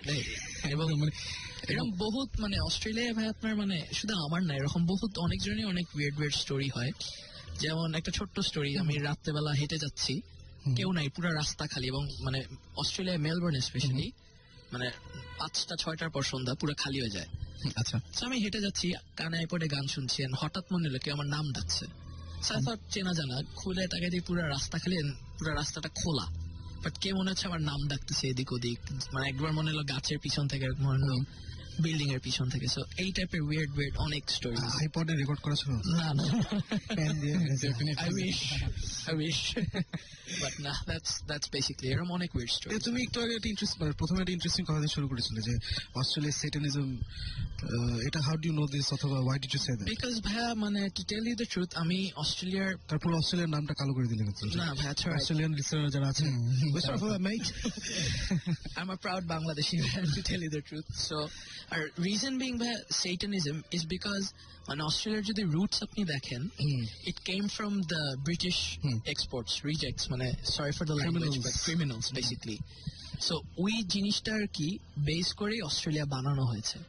So, ওইটার কারণে অনেকেরই ভিতরে অনেক কিছু থাকতে পারে যারা এখন হয়তো নাই, বাট ফ্রম দ্য মানে প্রিভিয়াস আর কি। তো ওইখান থেকে আই গেস জিনিসটা বের হয়ে আসে, এবং এটা আমি আর কি হিস্ট্রিতেই পড়েছি, অস্ট্রেলিয়ার হিস্ট্রিতে। সো এটার সাথে তোমার কোনো মানে এক্সপেরিয়েন্স রিলেটেড আছে নাকি? ওয়েল, অস্ট্রেলিয়া ভাই অনেক অনেক জায়গা আছে যেগুলি অ্যাকচুয়ালি বলে হন্টেড। এখনো আমার যাওয়ার সুযোগ হয় নাই, বাট হোপফুলি এবার ব্যাক করে যাওয়ার প্ল্যান করতেছি। Just so you know, You told me about a story যে তুমি কি নাম ওটার, ডায়েরি না, notebook, laptop, you had some poltergeist activities ইয়ে করতে চায়, তোমার প্ল্যানচেট করতে চায়। আচ্ছা, প্ল্যানচেটের কোনো ঘটনা আছে নাকি? জি আছে আর কি। প্ল্যানচেট বেসিক্যালি ভাইয়া, তো আমি অ্যাকচুয়ালি তুলার আসি, বুঝছেন? ও মাই গড, সো এখনো না আমার যাওয়ার সময়। এক্স্যাক্টলি, এন্ড যেহেতু তুলার আসি, আমি একদিন কে জানি আমাকে মানে অ্যাজ আ ফান বলেছিল যে তুলার শিরা, জিন, আত্মা, whatever they call it, ওদের সাথে কানেকশন বেশি। ওকে, প্রথম শুনে খুব ভয় পেয়েছিলাম, বাট পরে এটা অ্যাকচুয়ালি ইন্টারেস্টটা বাড়ছে আমার। হোয়াট আই ডিড ওয়াজ, আমার আম্মা আমাকে প্রায় বলতো যে তুমি মেডিটেশন করো, তাহলে তুমি অনেক অ্যাওয়্যার হতে পারবা হোয়াটস হ্যাপেনিং অ্যারাউন্ড। সো আমি বহুত আর কি উইয়ার্ড জিনিস ট্রাই করছি। যেমন আমি মেলবোর্নে থাকতে আমি মোমবাতি জ্বালায় রুমের মধ্যে একা একা মেডিটেট করতাম, এন্ড সূরা পড়তাম অবভিয়াসলি, এন্ড অনেক উইয়ার্ড মানে আওয়াজ শুনতাম, মনে হচ্ছে পাশ দিয়ে কেউ ঘেঁষে যাচ্ছে আর এরকম। এগুলি আবার আমি মেলবোর্নে কাউরে বলি না, বিকজ কেউ বিশ্বাস করতো না। খুবই স্বাভাবিক। তো একদিন আর কি আমরা কয়েকটা ফ্রেন্ডরা না ঠিক, তারা একটু সিনিয়র, তো তারা আর কি বলতেছিল চলো প্ল্যানচেট করি। এন্ড তখন মানে মানে এইসবের মধ্যে আমার খুব একটা ইন্টারেস্ট ছিল, মানে প্ল্যানচেট করে ডাকা, because as per my believe, আমি বিশ্বাস করি যে কাউকে যদি ডাকতেও হয় মানে এটা অনেক পেইনফুল ভাবে তাকে ডাকতে হবে যে আসবে আর কি। তো হোয়াটস দ্য পয়েন্ট, ফাইন, সবাই বলতেছে ফাইন করি। তো আমরা 4জন, প্রায় 7 জনের মতন ছিলাম, একটা মোমবাতি জ্বালাই প্ল্যানচেটের বোর্ড এঁকে করতেছি। সো যেহেতু আমি তুলে আসেন, আমি অনেক সময় মানে ইনফ্যাক্ট জিব্রান ভাইয়া যিনি, ওনার সাথে মানে অনেক জায়গায় গিয়ে অনেক কিছু ফিল করেছি, যেমন একটা বাসা আছে আর কি। তো আমি অনেক কিছু ফিল করতে পারি না, আই টেল হিম যে ভাই এখানে মনে হয় কিছু একটা আছে, হি ইজ লাইক হ্যাঁ। তো ওই দিন যেদিন আমরা প্ল্যানচেট করতে বসছি, তো আফটার 5 মিনিট করার পর, মানে প্ল্যানচেটের নিয়ম যেটা যে কেউ যদি থাকে নোবেল সোল প্লিজ কাম, এই সেই। তো ফাইন করতেছি, এন্ড এবং যারা করতে মানে বেশি সফল হতে চান তাদের কাছে একটা ইনফরমেশনও দিতে পারি যে ভালো আত্মাদের চাইতে খারাপ আত্মাদের ডাকা নাকি খুব তাড়াতাড়ি সফলতা সম্ভব। এক্স্যাক্টলি। এবং দ্য মেইন থিং ইজ আপনার ডাকাটা পিওর হতে হবে। যদি আপনি জাস্ট ফর ফান ডাকেন মানে অনেক খারাপ জিনিসই হতে পারে, সেটাই মানে ব্যাড কনসিকুয়েন্সেস, এবং এই স্টোরির এন্ডিংটাই মানে একটা ব্যাড কনসিকুয়েন্স দিয়েই হয়। সো ফাইন, ভালো কথা, এভরিথিং ইজ গুড করতেছি। আফটার 5-6 মিনিটস আমার উইয়ার্ড ফিল করা শুরু করছি। আমার মনে হচ্ছে মাথা কেউ চেপে ধরতেছেন, মানে পিছন দিয়ে একজন কেউ ঘেসে গেছে, মানে I was sitting like this, সোজা হয়ে গেছি আর কি, ব্যাকা হয়ে ঝুঁকেছিলেন আপনি? ঝুঁকেছিলাম, জি। কিন্তু ধাক্কা খেয়ে মনে হলাম সোজা হয়ে গেছি। বাট পরে দেখি কয়েন যে রাখা থাকে বোর্ডের উপর ওইটা নড়তেছে। আচ্ছা। তো আমি ধরেছিলাম না কয়েনটা, আমি যখন হাত দিছি তখন বুঝলাম যে আশেপাশে যারা তারা ইচ্ছা করে নড়াচ্ছে, মানে they were taking it as a joke to tell you the truth, and I was like আচ্ছা ফাইন। একটা পর্যায়ে পর একজন লাইক আচ্ছা থামো। থামার পর আমরা যেখানে বসেছিলাম ঠিক পাশে একটা টেবিল রাখা ছিল, টেবিলের মধ্যে একটা হোলি ক্রস, এই খ্রিস্টানদের ক্রস রাখা ছিল, একটা মেয়ের ছবি রাখা ছিল, আর একটা আরো অনেক কিছু জিনিস, মানে বড় একটা টেবিলে। তো ফাইন, তো যখন আমরা থামলাম ধাম করে একটা আওয়াজ হয়েছে, তো সবাই ভয় পেয়ে গেছে জেনারেলি। তো যে ভাইয়াটা টেবিলের পাশে বসেছিল উনি আর কি দেখে একটু স্টান্ড। তো সবাই বলছে না ইনি ফেলাইছে, নড়াইছে, whatever। তো আমি ওনাকে আলাদা করে পরে জিজ্ঞাসা করলাম যে ভাইয়া আপনি কি টেবিলে ধাক্কা মারছেন? বলে না আমি মারি নাই। এন্ড সবচেয়ে মজার জিনিস, টেবিলে এতগুলি জিনিস নড়ছে, মানে আপনার হোলি ক্রসটা পড়ে গেছে, ছবিটা পড়ে গেছে, আরো অনেক কিছু মেসড আপ হয়ে গেছে, কিন্তু আমরা একটা আওয়াজ শুনছি। ওকে, ঠিক আছে। তো ফাইন, প্রথমে এটা আমার মাথায় ক্লিক করে নাই। সেকেন্ড টাইম যেটা হইলো, আই ওয়াজ থিংকিং যে সবাই বলছে দেখো কিছু এসে থাকলে লেটস মানে ওটাকে বের করে দিই, চলে যেতে বলি, আদারওয়াইজ অশান্তি ক্রিয়েট হবে। একদম। কেউ শুনছে না, ফাইন করলাম। সেকেন্ড টাইম যখন আমরা বসছি সবকিছু ঠিকঠাক করে, উইথিন 2 মিনিটস আবার সেম সাউন্ডটা হয়েছে, এবং এবার কেউ নড়ে নেই। আর একটা পর্যায়ে আমি যখন চোখ খুলছি, আমরা 7 জন ছিলাম, আমি 8টা ছায়া দেখছি মোমবাতির থ্রুতে। 8টা ছায়া? 8টা ছায়া, জি। এবং ছায়াটা মানে খুবই মানে নট ক্লিয়ার, মানে খুবই ভেগ ভাবে দেখা যাচ্ছে ছায়াটা। এবং তখনই মানে আমার মানে ভয় পাওয়া শুরু করছি আমি। ফাইন, একটা পর্যায়ের পর সব যখন মনে হলো যে সেফ, চোখটা যখন আমি মানে চোখ বন্ধ ছিল আমার, মানে ছায়া দেখার সাথে সাথে আমি বলছি যে না যাচ্ছে, আমি আর দেখতে চাই না কিছু, জাস্ট ক্লোজ মাই আইস, সূরা পড়া শুরু করেছি। পরে যখন উঠে দেখলাম ক্রসটা মেয়েটার ছবি ছিল তার ঠিক উপরে সেন্টার ভাবে, তার চেহারার সেন্টার ভাবে ক্রসটা রাখা। আচ্ছা। এবং আরেকটা পার্ট ছিল এই হোলি ক্রসের স্ট্যান্ডটা টেবিলের এক কোণা থেকে এই কোণায়, বুঝছেন? এত কিছু নড়েছে কিন্তু আমরা ঠিক একটা আওয়াজ শুনেছি। এন্ড আলটিমেটলি 1 সপ্তাহের মধ্যে ওই বাসায় যে 2 জন ছিল তার একজনের সাথে অশান্তি ক্রিয়েট করে বাসায় আলটিমেটলি আর কেউই থাকতে পারলো না। এন্ড এটা প্রায় 2 বছর আগের কথা। এন্ড রিসেন্টলি আমি এবার ঢাকা আসার আগে ওই বাসাটার পাশ দিয়ে যাচ্ছিলাম, ওই বাসাটা দেখলাম ভেঙে অ্যাবান্ডন করে দিচ্ছে। খুবই অদ্ভুত ব্যাপার, খুবই অদ্ভুত ব্যাপার। এবং এই টাইপের জি, যাই হোক, আমরা একটা ব্রেক নেই ছোট্ট করে, এবং মানে খুব মানে ভয়াবহ কিছু ঘটনার পর একটা ব্রেক দরকার। চলে যাবো গানে। ইন দ্য মিন টাইম করে আমাদের SMS লিখে ফেলুন, SHOUT শাউট স্পেস আপনার নাম স্পেস আপনার মেসেজ পাঠিয়ে 9840 নাম্বারে। আর যারা ইমেল করতে চান তারা bhutfm@radiofurti.fm ইমেল করতে পারেন, আপনাদের ঘটনাগুলো জানিয়ে পারেন, অবশ্যই নাম এবং ফোন নাম্বার সহ। স্টে টিউনড টু রেডিও ফুর্তি, ফিরে আসছে একটু পরে। আপাতত চলে যাচ্ছি আরো একটি গানে।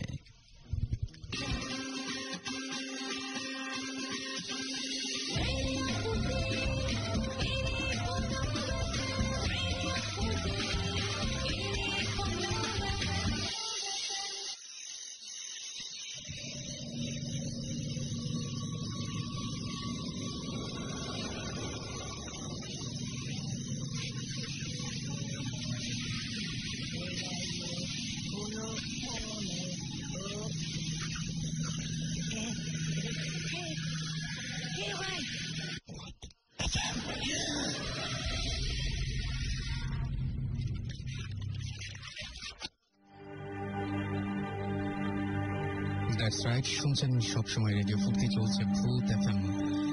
আর পাচ্ছি আপনাদের SMS। আপনাদের SMS এর মাধ্যমে আপনারা জানিয়ে দিচ্ছেন আপনাদের অভিজ্ঞতার কথাগুলো, এবং আমরা সেগুলো শেয়ার করছি আপনাদের সাথে। এবং আমি একটা কথা বলেছিলাম, আজকে অসংখ্য SMS এসেছে শুধুমাত্র এই কথা বলে যে তাসকিন আমাদের লিখেছেন ভয় লাগছে বাট ভালোও লাগছে। দিগন্ত লিখেছিলেন যে ভূত এফএম হুলস্থুল লাগছে। নাফিজ লিখেছেন যে আজকের শোটা খুব ইন্টারেস্টিং লাগছে এবং ভয়ও লাগছে, তবুও খুব জোশ লাগছে। সো আমি একটা কথা আপনাদেরকে গত SMS এই কথা দিয়েছিলাম, যদি আপনারা ভালো এক্সপিরিয়েন্স আমাদের সাথে শেয়ার করেন, বেশি বেশি করে শেয়ার করেন, এবং যেগুলো ভালো হবে মানে অবশ্যই শুনে শুনে ভয় লাগবে কারো, তাহলে ডেফিনেটলি আপনাদের ভোট এফএম অনেক অনেক বেশি ভালো লাগবে। সো ইটস ইউর শো, এবং আপনাদের হাতেই সবকিছু, এবং কিভাবে ভালো করবেন এটা সবচেয়ে ভালো আপনারা জানেন। আর এই জন্যই বলছি, যারা এখন SMS করতে চান তারা ইচ্ছা করলেই আমাকে SMS করতে পারেন। শাউট লিখে স্পেস দিয়ে আপনার নাম লিখুন, স্পেস দিয়ে আপনার মেসেজ লিখুন, আর পাঠিয়ে দিন 9840 নাম্বারে। আমি দেখতে পাচ্ছি আমাদেরকে বনি SMS করেছেন, সনি SMS করেছেন, শশী SMS করেছেন। সুমন ভাই আজ প্রথম আপনাদের অনুষ্ঠান শুনছি। আনফর্চুনেটলি আজকে সুমন ভাই নেই, আমরা আছি এবং আমাদের সাথে ভৌতিক টিম রয়েছে। অ্যান্ড আমাদেরকে তপন স্নিগ্ধ, তিনি সিংহ, তিনি খুলনা থেকে SMS করেছেন। এবং এছাড়া আমাদের SMS করেছেন ফয়সাল, এবং তিনি বলছেন যে ভূত এফএম তার অনেক ভালো লাগে। Thank you so much. আপনাদের ভালো লাগে বলেই আমরা আপনাদের সাথে শেয়ার করি আমাদের অভিজ্ঞতাগুলো। আমাদেরকে SMS করেছেন অভি সিলেট থেকে, এবং তারা একসাথে 3 ফ্রেন্ড মিলে আমাদেরকে শুনছেন। Good, very good. এবং থ্যাংক ইউ যে এত রাত পর্যন্ত আমাদের সঙ্গে আছেন। সো আপনার জায়গা বড় করে আমি দেখছি অনেকেই অনেক ঘটনা শেয়ার করতে চাচ্ছেন বা অনেক কিছু করতে চাচ্ছেন। আমি বলবো কি যে একটু কষ্ট করে যদি ইমেল করতেন আমাদেরকে ঘটনাগুলো, তাহলে আমরা আগে থেকে প্রস্তুত হতে পারতাম আপনাদের ব্যাপারে। সো আমাদের সাথে এই মুহূর্তে আরো একজন আমাদের লিসনার আছেন, এবং যিনি আমাদের ইমেল করেছিলেন তিনিও আমাদের সাথে শেয়ার করবেন। তিনিও এসেছেন নরসিংদী থেকে। তো আমরা তার নাম জানি আগে। কি নাম আপনার? আমার নাম অলি, আমি নরসিংদী থেকে এসেছি, আমি ঢাকা নর্ডেম কলেজে পড়ছি। ওকে, এখন অলি, আপনার ওইখানে উইয়ার্ড কিছু ঘটনা ঘটেছিল আপনার, রাইট? সেই ঘটনাগুলো একটু বলবেন। ঘটনাটা মেনলি ঘটেছিল আমাদের বাড়িতে। আমাদের এক কাজের মেয়ে ছিল, তাকে আমার আঙ্কেল, 2 আঙ্কেল পুকুরে গোসল করতে গিয়েছিল। তো তাকে পাঠানো হয়েছিল ওদের ব্যাক করে ফিরিয়ে আনতে। আচ্ছা। আসার পর যেটা ঘটে যে সে খুব এক্সাইটেড হয়ে যায়, যে কাজের মেয়েটা অস্থির হয়ে যায় এবং বারবার বলতে থাকে যে খারাপ লাগছে এবং পায়ে চলে যাবে সে। মানে আপনার যারা গিয়েছিল পুকুরে গোসল করতে, তারা কারা? তারা আমার আঙ্কেল। আপনার আঙ্কেল? অনেক বছর আগের কথা, আমি তখন ছোট ছিলাম। আচ্ছা। তা আসার পরে এই অবস্থা, এবং মানে প্রায় এক পর্যায়ে সে অজ্ঞান হয়ে যায়। আচ্ছা। ঠিক আছে, সেন্সলেস হওয়ার পরে তাকে শুয়ে রাখা হয়। তাই সন্ধ্যার দিকে তার জ্ঞান ফিরে। জ্ঞান ফেরার পরে সে প্রথম কিছুক্ষণ চুপ করে বসে থাকে, এবং সে এক পর্যায়ে বলতে থাকে যে ভেন্টিলেটর দিয়ে কেউ আসছে তাকে নিয়ে যাওয়ার জন্য। আচ্ছা। এটা বলে সে প্রচন্ড ভয় পায় এবং এক পর্যায়ে আবার সেন্সলেস হয়ে যায়। যাই হোক, এরপরে আমার নানু তখন জীবিত ছিলেন। তো নানু কি করছে যে সব রুম, মানে রুমের মেন যে দরজাটা, সেই দরজাটা বন্ধ করে উনি চলে গেলেন যে রাত্রে ঘুমাবেন, যে যদি সে বাসায় ফেরার পর থেকে কাজের মেয়েটা খুব অস্বাভাবিক আচরণ করছিল, অস্বাভাবিক আচরণ করছিল। তার মধ্যে কোনো অস্বাভাবিকতা চোখে পড়েছিল? যেমন সে মানে প্রচন্ড ঘামতো, ঠিক আছে, প্রচন্ড ঘামতো, তার শরীর দিয়ে প্রচন্ড ঘাম ঝরতেছিল, আর সে বারবার শুধু বাইরে চলে যেতে চাইতেছিল, যে বলতেছেন যে আমি চলে যাব, আমি থাকবো না, আমি চলে যাব, আমাকে যেতে দেন। আচ্ছা। হোক, রাত্রে দরজা লাগিয়ে চলে গেছে, দরজা জানলা সব বন্ধ। পরদিন সকালে এসে যা দেখে যে মেয়েটা ঘরে নেই, দরজা জানলা সব বন্ধ এবং এখনো ভিতর থেকে বন্ধ, কিন্তু মেয়েটা ঘরে নাই। মানে যখন সকালবেলায় উঠে আপনার নানি দেখলেন যে মানে বাইরে থেকে প্রত্যেকটা জিনিস লক করা, হ্যাঁ লক করা, কিন্তু সেই লক অবস্থাতেই আছে বাইরে থেকে, হ্যাঁ, বাট ভেতরে কেউ নেই। আচ্ছা। এই পর্যায়ে তখন হঠাৎ বাইরে থেকে খবর আসে যে ওই মেয়েটাকে ওই পুকুরের রাস্তায় একটা জাম গাছ আছে, ওই গাছের উপর পাওয়া গেছে। যাই হোক, পরে সামহাউ গাছ থেকে নামিয়ে আনা হয়। নামিয়ে আনার পরে তাকে বাসায় আনার পরে কি হয়, সে আবার অস্থির হয়ে যায়। তো এখন একজন মৌলবীর পরামর্শে একজন কবিরাজ আনা হয়। আচ্ছা। তো মৌলবী কি, মানে মৌলবী পরামর্শ দিয়েছিলেন যে কোন একটা কবিরাজ, উনি ওনার পরিচিত, ওনার পরামর্শে আনা হয়। তো ওই কবিরাজ ও মেয়েটার চিকিৎসা করে, যে এইভাবে যে ও মেয়েটার কোড়ে আঙ্গুলের মধ্যে গরম সরিষার তেল মাখিয়ে সেখানে চাপ দিয়ে ধরে, চিমটি দিয়ে ধরে বিভিন্ন প্রশ্ন করে, যেমন যে কোথা থেকে ওর উপর পোস্ট হয়েছে, তারপরে কেন আসছে, কেন পোস্ট হয়েছে, এসব বিভিন্ন প্রশ্ন করে জানে। যে আমাদের বাড়িতে একটা লিচু গাছ ছিল, তো ওই মেয়েটা একদিন ওই লিচু গাছে লিচু পাড়তে উঠেছিল। আচ্ছা। তখন সে ওইখান থেকে পড়ে যায়, প্রায় মাসখানেক আগের ঘটনা সেটা। তখন অস্বাভাবিক গুরু গম্ভীর একটা আওয়াজ প্রশ্নের উত্তর দেয়, যে প্রশ্নগুলি কবিরাজ করে, যে ওইখানে ফার্স্ট যে ওদের ডিস্টার্ব করা হয়েছিল, যে জিন জাতীয় যেটা, তাদের ডিস্টার্ব করা হয়েছিল, যে মেয়েটা ডিস্টার্ব করছে। এরপরে ওই জাম গাছ থেকে তার উপর পোস্ট হয়, এবং কবিরাজ চিকিৎসা করার পর এক পর্যায়ে তার চেষ্টায় জিন মানে ছেড়ে চলে যায়। ঠিক আছে, ছেড়ে চলে যাওয়ার সাথে সাথে মেয়েটা অজ্ঞান হয়ে যায়। অজ্ঞান হওয়ার পরে প্রায় 1 সপ্তাহের মতো সে হাসপাতালে থাকে। তারপর সুস্থ হয়ে যায়, সুস্থ হয়, মোটামুটি সুস্থ হয়। তো তার অস্বাভাবিক আচরণ মোটামুটি বজায় থাকে। তারপর আমাদের বাড়ি থেকে তাকে বিদায় করে দেওয়া হয় যে তোমার যে সমস্যা, তোমাকে আমরা রাখতে চাই না। আচ্ছা, একটা কথা বলবো, সেটা হচ্ছে যে যেই মুহূর্তে আপনারা দেখছিলেন যে ওই যে তাকে প্রশ্ন করা হচ্ছিল, সে কি স্বাভাবিক গলাতে তার মতো? না, সে মানে গুরুগম্ভীর, বললাম তো যে কণ্ঠটা পুরুষের মনে হচ্ছে, কিন্তু কণ্ঠটা আসতেছে, সে বলতেছে, উত্তর দিতেছে, কিন্তু কণ্ঠটা পুরুষের। আচ্ছা, এবং সেটা খুবই অস্বাভাবিক। এটা শুধুমাত্র এরকম না যে মানে বাসার সবাই শোনাচ্ছে? হ্যাঁ, বাসার সবাই, মানে আমরা সবাই তখন গিরা দাঁড়ায় রয়েছি, তখন আমি ছোট ছিলাম। আপনাদের বাসায় কি এছাড়া আগে কোনো প্রবলেম ছিল? প্রবলেম মানে আমাদের টিনের বাড়ি তো, মাঝে মধ্যে চালে ঢিলের শব্দ হয়, সেটা অনেক রাত্রে। মাঝে মধ্যে ফার্স্টে আমরা যে সময় ফার্স্ট থাকতাম, তো আমি তো রাত্রে সজাগ হয়ে উঠতাম, তো ধীরে ধীরে অভ্যাস হয়ে যায়, এখনো মাঝে মধ্যে সেই আওয়াজটা শোনা যায়। আচ্ছা, ওকে, থ্যাংক ইউ। অনেক মানে বেশ মানে ভালো লাগলো আপনার এক্সপেরিয়েন্সটা শুনে। আমাদেরকে SMS করছেন এখনো অনেকেই। নাদিয়া আমাদের SMS করছেন সিলেট থেকে, এবং তিনি বলছেন শুনছি জটিল লাগছে, ভূত এফএম আরো একদিন করতে বলেছেন। আমরা একদিনেই আপনাদের যথেষ্ট SMS এখন পর্যন্ত আপনারা যা পাঠাচ্ছেন তা একদিনের জন্য যথেষ্ট, কিন্তু যদি আমরা আরো করি তাহলে আপনাদের আরো অনেক অনেক অনেক অনেক এক্সপেরিয়েন্স লাগবে। আমি এখনো খুব অদ্ভুত লাগছে যে এখনো পর্যন্ত আপনাদের এক্সপেরিয়েন্স গুলো ফুরিয়ে যায়নি এবং আমরা পাচ্ছি একের পর এক। এছাড়াও আমার কাছে আরো কিছু ঘটনা আছে, সেই ঘটনাগুলো আমি জানিয়ে দিতে পারি আপনাদেরকে। এবং আমাদেরকে এই ঘটনাগুলো পাঠিয়েছেন ইমেলের মাধ্যমে অনেকেই। আমি আরেকটা ঘটনা একটু জানাই যে আমাদেরকে আরেকজন লিখেছেন যে আমি SSC পরীক্ষার ছুটিতে বন্ধু সাওয়ার বাসাতে যাব চিন্তা করি, বাসাটা একদম খালি ছিল, ওই বাসায় কেউ থাকতো না, এবং একটা মহিলার ছেলে ওই বাসাটাকে আত্মহত্যা করেছিল, সুইসাইড করে, এবং সেই ঘটনাতে মহিলাও হার্ট অ্যাটাক করে। এবং এইগুলো তারা রাত্রেবেলা আলোচনা করছিল, এবং এই সময় মানে বারান্দায় শুয়ে, এবং এই বাসাতে তিনি লিখেছে যে আমরা আলোচনা করছিলাম বারান্দাতে শুয়ে, কারণ এই বাসাটাতে কেউ থাকে না, কোনো বাতি বা পাখা কিছুই নেই। প্রায় মাঝরাতে কিছু কান্নার আওয়াজ পাই, তখন ভয় লাগে, এরপর কিছু পায়ের শব্দ। তখন সাবা, আমাদের বন্ধুর বাসা, যার বাসা, সে বলে এইটা সেই ছেলের ঘর যার বারান্দাতে আমরা শুয়ে আছি। আমরা তখন খুবই ভয় পাই। তখন বাজে রাত 3টা, ঠিক তখনই বাসাতে কলিং বেলের আওয়াজ, এবং কলিং বেলের আওয়াজ স্পষ্ট তারা সবাই শোনে। তখন সব বন্ধুরা তাড়াতাড়ি ভয়ে দরজা খুলতে যায়। আমরা দরজার সামনে যাই, এবং তখনও কলিং বেলের আওয়াজ। যখন দরজা খুলতে যাব তখনই সাবা বলে, দোস্ত, আমাদের বাসায় কেউ থাকে না, এবং আমাদের বাসাতে কোনো কলিং বেল নেই। এই হচ্ছে ঘটনা, এবং খুবই অদ্ভুত, আমার কাছে উইয়ার্ড লেগেছে ব্যাপারটা। আর এছাড়াও আমাদেরকে ইমেল করেছেন আরো একজন গল্প পাঠিয়েছেন, বিশ্বাস রাকিব। তার ঘটনাটাও বেশ ইন্টারেস্টিং, এবং গোপালগঞ্জের টুঙ্গিপাড়া থেকে তিনি SMS করেছেন, ইমেল করেছেন আমাদেরকে। তিনি বলেছেন যে ঢাকা কলেজে ধানমন্ডি তার একটা ঘটনা আছে। আমাদের আরো বেশ কিছু SMS আছে, এবং সেই SMS গুলোতে আমি বলি যে যারা পাঠিয়েছেন, অনন্যা লিখেছেন আমাদেরকে SMS, এছাড়াও SMS করেছেন আমাদেরকে এলভিস বয়, SMS করেছেন ফাহিম, SMS করেছেন জীবন, SMS করেছেন সাইম এবং প্রণয়, ইমরান সহ আরো অনেকে। এছাড়াও সাইদের SMS আমরা দেখতে পাচ্ছি, অনেকের SMS দেখতে পাচ্ছি, নাসরিনের SMS দেখতে পাচ্ছি। এবং নাসরিন অসুস্থ, এবং তিনি বলছেন যে তাও তিনি এই মুহূর্তে জেগে আমাদেরকে শুনছেন। সো আপনাদেরকে থ্যাঙ্কস জানাবো অবশ্যই, যারা এতক্ষণ পর্যন্ত, এত রাত পর্যন্ত জেগে আমাদের সাথে আমাদের শো শুনছেন, তাদেরকে বলবো থ্যাঙ্কস।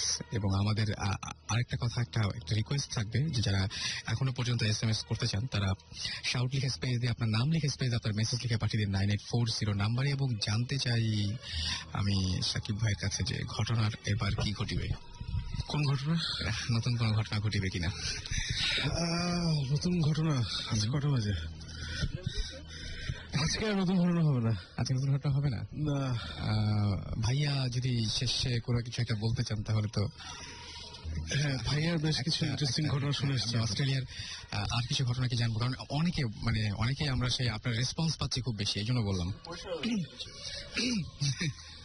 কি করা যায় বলেন, আর কি আছে কিছু? ওয়েল, অস্ট্রেলিয়া রিলেটেড অনেকই ছোটখাটো ইনসিডেন্ট আছে, বাট মানে ওইরকম মানে আমি অস্ট্রেলিয়া ছাড়া আপনি যে বলেন যে হুট করে আপনার সবকিছু হয়ে যায়, এরকম কোনো ঘটনা আছে কিনা? মানে একদম আপনার খুব ব্যক্তিগত কিছু। আচ্ছা, ব্যক্তিগত অস্ট্রেলিয়া রিলেটেডই তাহলে একটা বলি, যে আমি বেসিক্যালি আগেও যেহেতু বলেছি যে আমার এইসব স্পিরিচুয়াল বা ভৌতিস্ট অ্যাক্টিভিটি, জিবরান ভাই সাকিব ভাই ক্লেমস ইট, এগুলির প্রতি আমার খুব ইন্টারেস্ট আছে অনেক আগে থেকেই, before I even met them.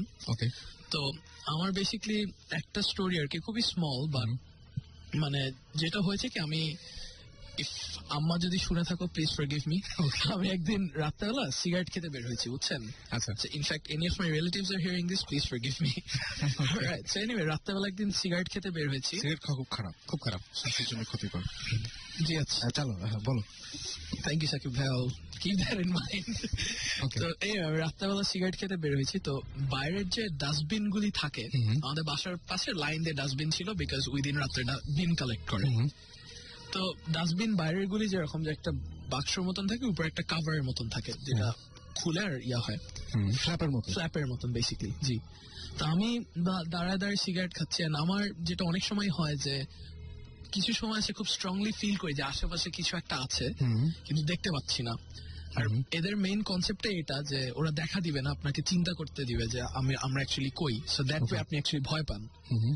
Normally চিন্তা হলে আপনি একটা কিছু চোখের সামনে দেখেন, যতই ভয় পান না কেন, একটা পর্যায়ে সাহস আসে টু মানে ওইটার সাথে ইয়া করার জন্য, মানে to take it on basically. যতক্ষণ না দেখতে পাচ্ছেন ততক্ষণ ভয় লাগতে থাকে যে অ্যাকচুয়ালি কই কি হচ্ছে। আমার এই ফিলিংটা আসলো হঠাৎ করে যে আমার লেফট সাইডে, যে সাইডে সব বিনগুলি রাখা, লেফট সাইডে একটা কিছু আসতেছে, বাট আমার কাছে আসতে পারতেছে না। নর্মালি এরকম একটা কিছু হলে আই জাস্ট স্টক, আমি জাস্ট সে যে কিছু মানে হোয়াট আই সেড ওয়াজ যে কেউ যদি এখানে থাকেন ইদার সামনে আসেন, না হলে চলে যান, এভাবে আমাকে ডিস্টার্ব করার কোনো মানে নেই। That's what I said. And within a few seconds হঠাৎ দেখলাম, এবং ওই দিন কোনো বাতাস টাতাস কিচ্ছু ছিল না, আমি জাস্ট এমনি সিগারেট খাচ্ছি এবং ধোয়া মানে মুখের সামনে এভাবে যাচ্ছে, এতই বাতাস নেই। হঠাৎ দেখলাম যখনই আমি কথাটা বললাম, উইথিন আ ফিউ সেকেন্ডস প্রত্যেকটা বিনের যে ফ্ল্যাপ গুলি সিরিয়ালি উঠা এরম এরম নড়া শুরু করলো, এক সিরিয়ালি করে, তারপরে এডজাস্টমেন্ট হবে, এবং আওয়াজ করতে করতে ধাপ ধাপ ধাপ ধাপ করে চলে গেল all of a sudden. And তখন আপনার ধরেন রাত কত 1টা 2টার মতন বাজে। সো ওইটার পর এন্ড মানে দিস ইজ টু মানে অল দ্য লিসেনার্স আর কি, যে ইটস আ ফ্যাক্ট যে আপনার যত সব এরকম ডিমনিক বা ইভিল স্পিরিচুয়াল জিনিস ঘটে, এটা অ্যাকচুয়ালি আমি অনেক রিসার্চের পর দেখেছি যে নর্মালি টাইম ফ্রেমটা হচ্ছে রাত 12টার পর থেকে অ্যারাউন্ড 3টা 4টা পর্যন্ত এইসব জিনিস সবচেয়ে বেশি হয়। ওকে, বুঝছেন? আর ঠিক ফজরের আজানের পর, এটা আমিও শুনছি যে ফজরের আজান আগ পর্যন্ত যত সব ডিমনিক বা যত সব খারাপ জিনিসপত্র, এই যে ধরেন আপনার তাবিজ করা, এগুলি সব ওই টাইমের মধ্যেই প্লেস করে। বিকজ অনেক সময় হয়তো অনেকেরই হয় ঘুম থেকে উঠে দেখে বিছনার নিচে তাবিজ, বালিশের নিচে তাবিজ করা, তো এই টাইমটাতে ওইগুলি সবচেয়ে বেশি হয়। এন্ড মানে যারা কেউ যদি ভয় পায়, তাদের যদি ওই বিশ্বাসটা থাকে যে উপরে আল্লাহ আছে, দেন কিছুই হবে না আলটিমেটলি। বিকজ আমি এটা বলে খুব ভালো করলেন, এটা আসলেই মানে it's a true fact. Because আপনার যদি আলটিমেট বিশ্বাস আল্লাহর কাছে থাকে, এরা আপনাকে কিছুই করতে পারবে না। আপনার যদি সূরার উপর বিশ্বাস থাকে, আল্লাহর উপর বিশ্বাস থাকে, নো ম্যাটার হোয়াট। বিকজ মানে জিবরান ভাইয়া, সাকিব ভাইয়া, তাদের যদি ওই স্ট্রং বিশ্বাসটা না থাকতো, তারা হয়তো এত সাকসেসফুলি ভৌতিক নিয়ে এরা এইভাবে আগাইতে পারতো না, যে it's very common and popular amount Dhaka city. সো এটাই আর কি একটা বেশ আমাদের, হ্যাঁ ডেফিনেটলি আমরা অনেকবারই সবাই জোরসে সূরা টুরা পড়তে হয়েছে আমাদের, এবং ইট ওয়ার্কস। ওকে, আমরা চেষ্টা করি মানে লাস্ট মোমেন্টে পড়তে, বিকজ যত পাই আর কি এটা পেতে, তারপর যদি হচ্ছে না মানে তখন মানে frankly to all the exactly মানে frankly to all the listeners আর কি যারা শুনতেছেন, মানে এই সাকিব ভাই, জিবরান ভাই, সুমন ভাই, obviously তিনজনই আর কি as far as I know, আরো মেম্বার থাকলে forgive me, but এদেরকেই দেখে প্রমাণ যে অ্যাকচুয়ালি যতই ইনসিডেন্ট ঘটুক না কেন এদের সাথে, তাদের বিশ্বাসের জন্য তারা এখনো আজকে এটা নিয়ে আগাতে পারছে, না হতে পারতো না। সো এটাই আর কি মেইন জিনিসটা, যে if you have the faith, যতই ভয়ের জিনিস হোক, কিছু আলটিমেটলি আপনাকে কেউ কিছু করতে পারবে না। সো রাইট, আমার সেটা মনে হয় যে অনেকে এসএমএস, আমি কয়েকটা এসএমএস এরকম পেয়েছিলাম যে শোনার পরে তো ভয় লাগে, এবং ভয় পেলে আমরা তখন কি করবো, মানে যদি ভয় লাগে তখন কি করবো। সো ভয় লাগলে আপনাদের যেটা করতে হবে সেটা হচ্ছে, ভয় লাগলে কিভাবে ঘুমাবো, তো ঘুমাতে হবে চোখ বন্ধ করে ডেফিনেটলি, কারণ তাকে থাকলে ভয় বেশি পাওয়ার সম্ভাবনা রয়েছে। এবং সেই সাথে এই যে বিশ্বাসটা রাখতে হবে, এবং সেই সাথে সূরা যেটা আপনি যদি বিশ্বাস করে পড়েন, তাহলে দেখবেন যে এখন যেটা আমরা শুনলাম আর কি, যে তাহলে ভয় পাওয়ার তেমন আসলে কোনো কারণ নেই। সেই জন্য এটা আমি এই জন্য বললাম, এটা ওষুধের মতো কাজ করলো। জি, মানে একটা ছোট্ট জিনিসকে অ্যাড করতে চাই ফ্রম আওয়ার রিলিজিয়ন আর কি, বেসিক্যালি যে আমরা হচ্ছে মানে আল্লাহর শ্রেষ্ঠ ক্রিয়েশন আর কি। ট্রু। ঠিক আছে, তো আমরা আর কি মানে আল্লাহর পর ফেরেশতার পর আমরা আর কি শ্রেষ্ঠ সবচেয়ে। তো ওইভাবে যদি কেউ চিন্তা করে যে আমরা সবচেয়ে যেহেতু শ্রেষ্ঠ এবং আমাদের যদি আল্লাহর উপরেই বিশ্বাসটা থাকে, আমাদেরকে কোনো কিছুই হার্ম করতে পারবে না। যদি আমরা কোনো উইয়ার্ড টাইপের অ্যাক্টিভিটি, উদ্ভট অ্যাক্টিভিটি যদি টের পাই, যে কোনো রকম আওয়াজ বা কোনো কিছু, ওইটা নিয়ে যদি আমরা চিন্তা করি আমরা ভয় পাবো। অথচ আমরা যদি আমাদের যেটা করার সূরা পড়ে মনে করলাম যে আল্লাহ আছে, কিছু হবে না, ওইটা মনে করি যে ঘুমাতে চলে যাই, তাহলে কিন্তু আর কিছুই হলো না ultimately. Basically the fact is যে এইসব হলে মানে just the less you think about it, that's better. সত্যি তাই, বেসিক্যালি। এবং আজকে অনেক অনেক অনেক প্রশংসা পাওয়া যাচ্ছে। আচ্ছা, শো শেষ করে রাসেল, তোমার রুমের কি অবস্থা?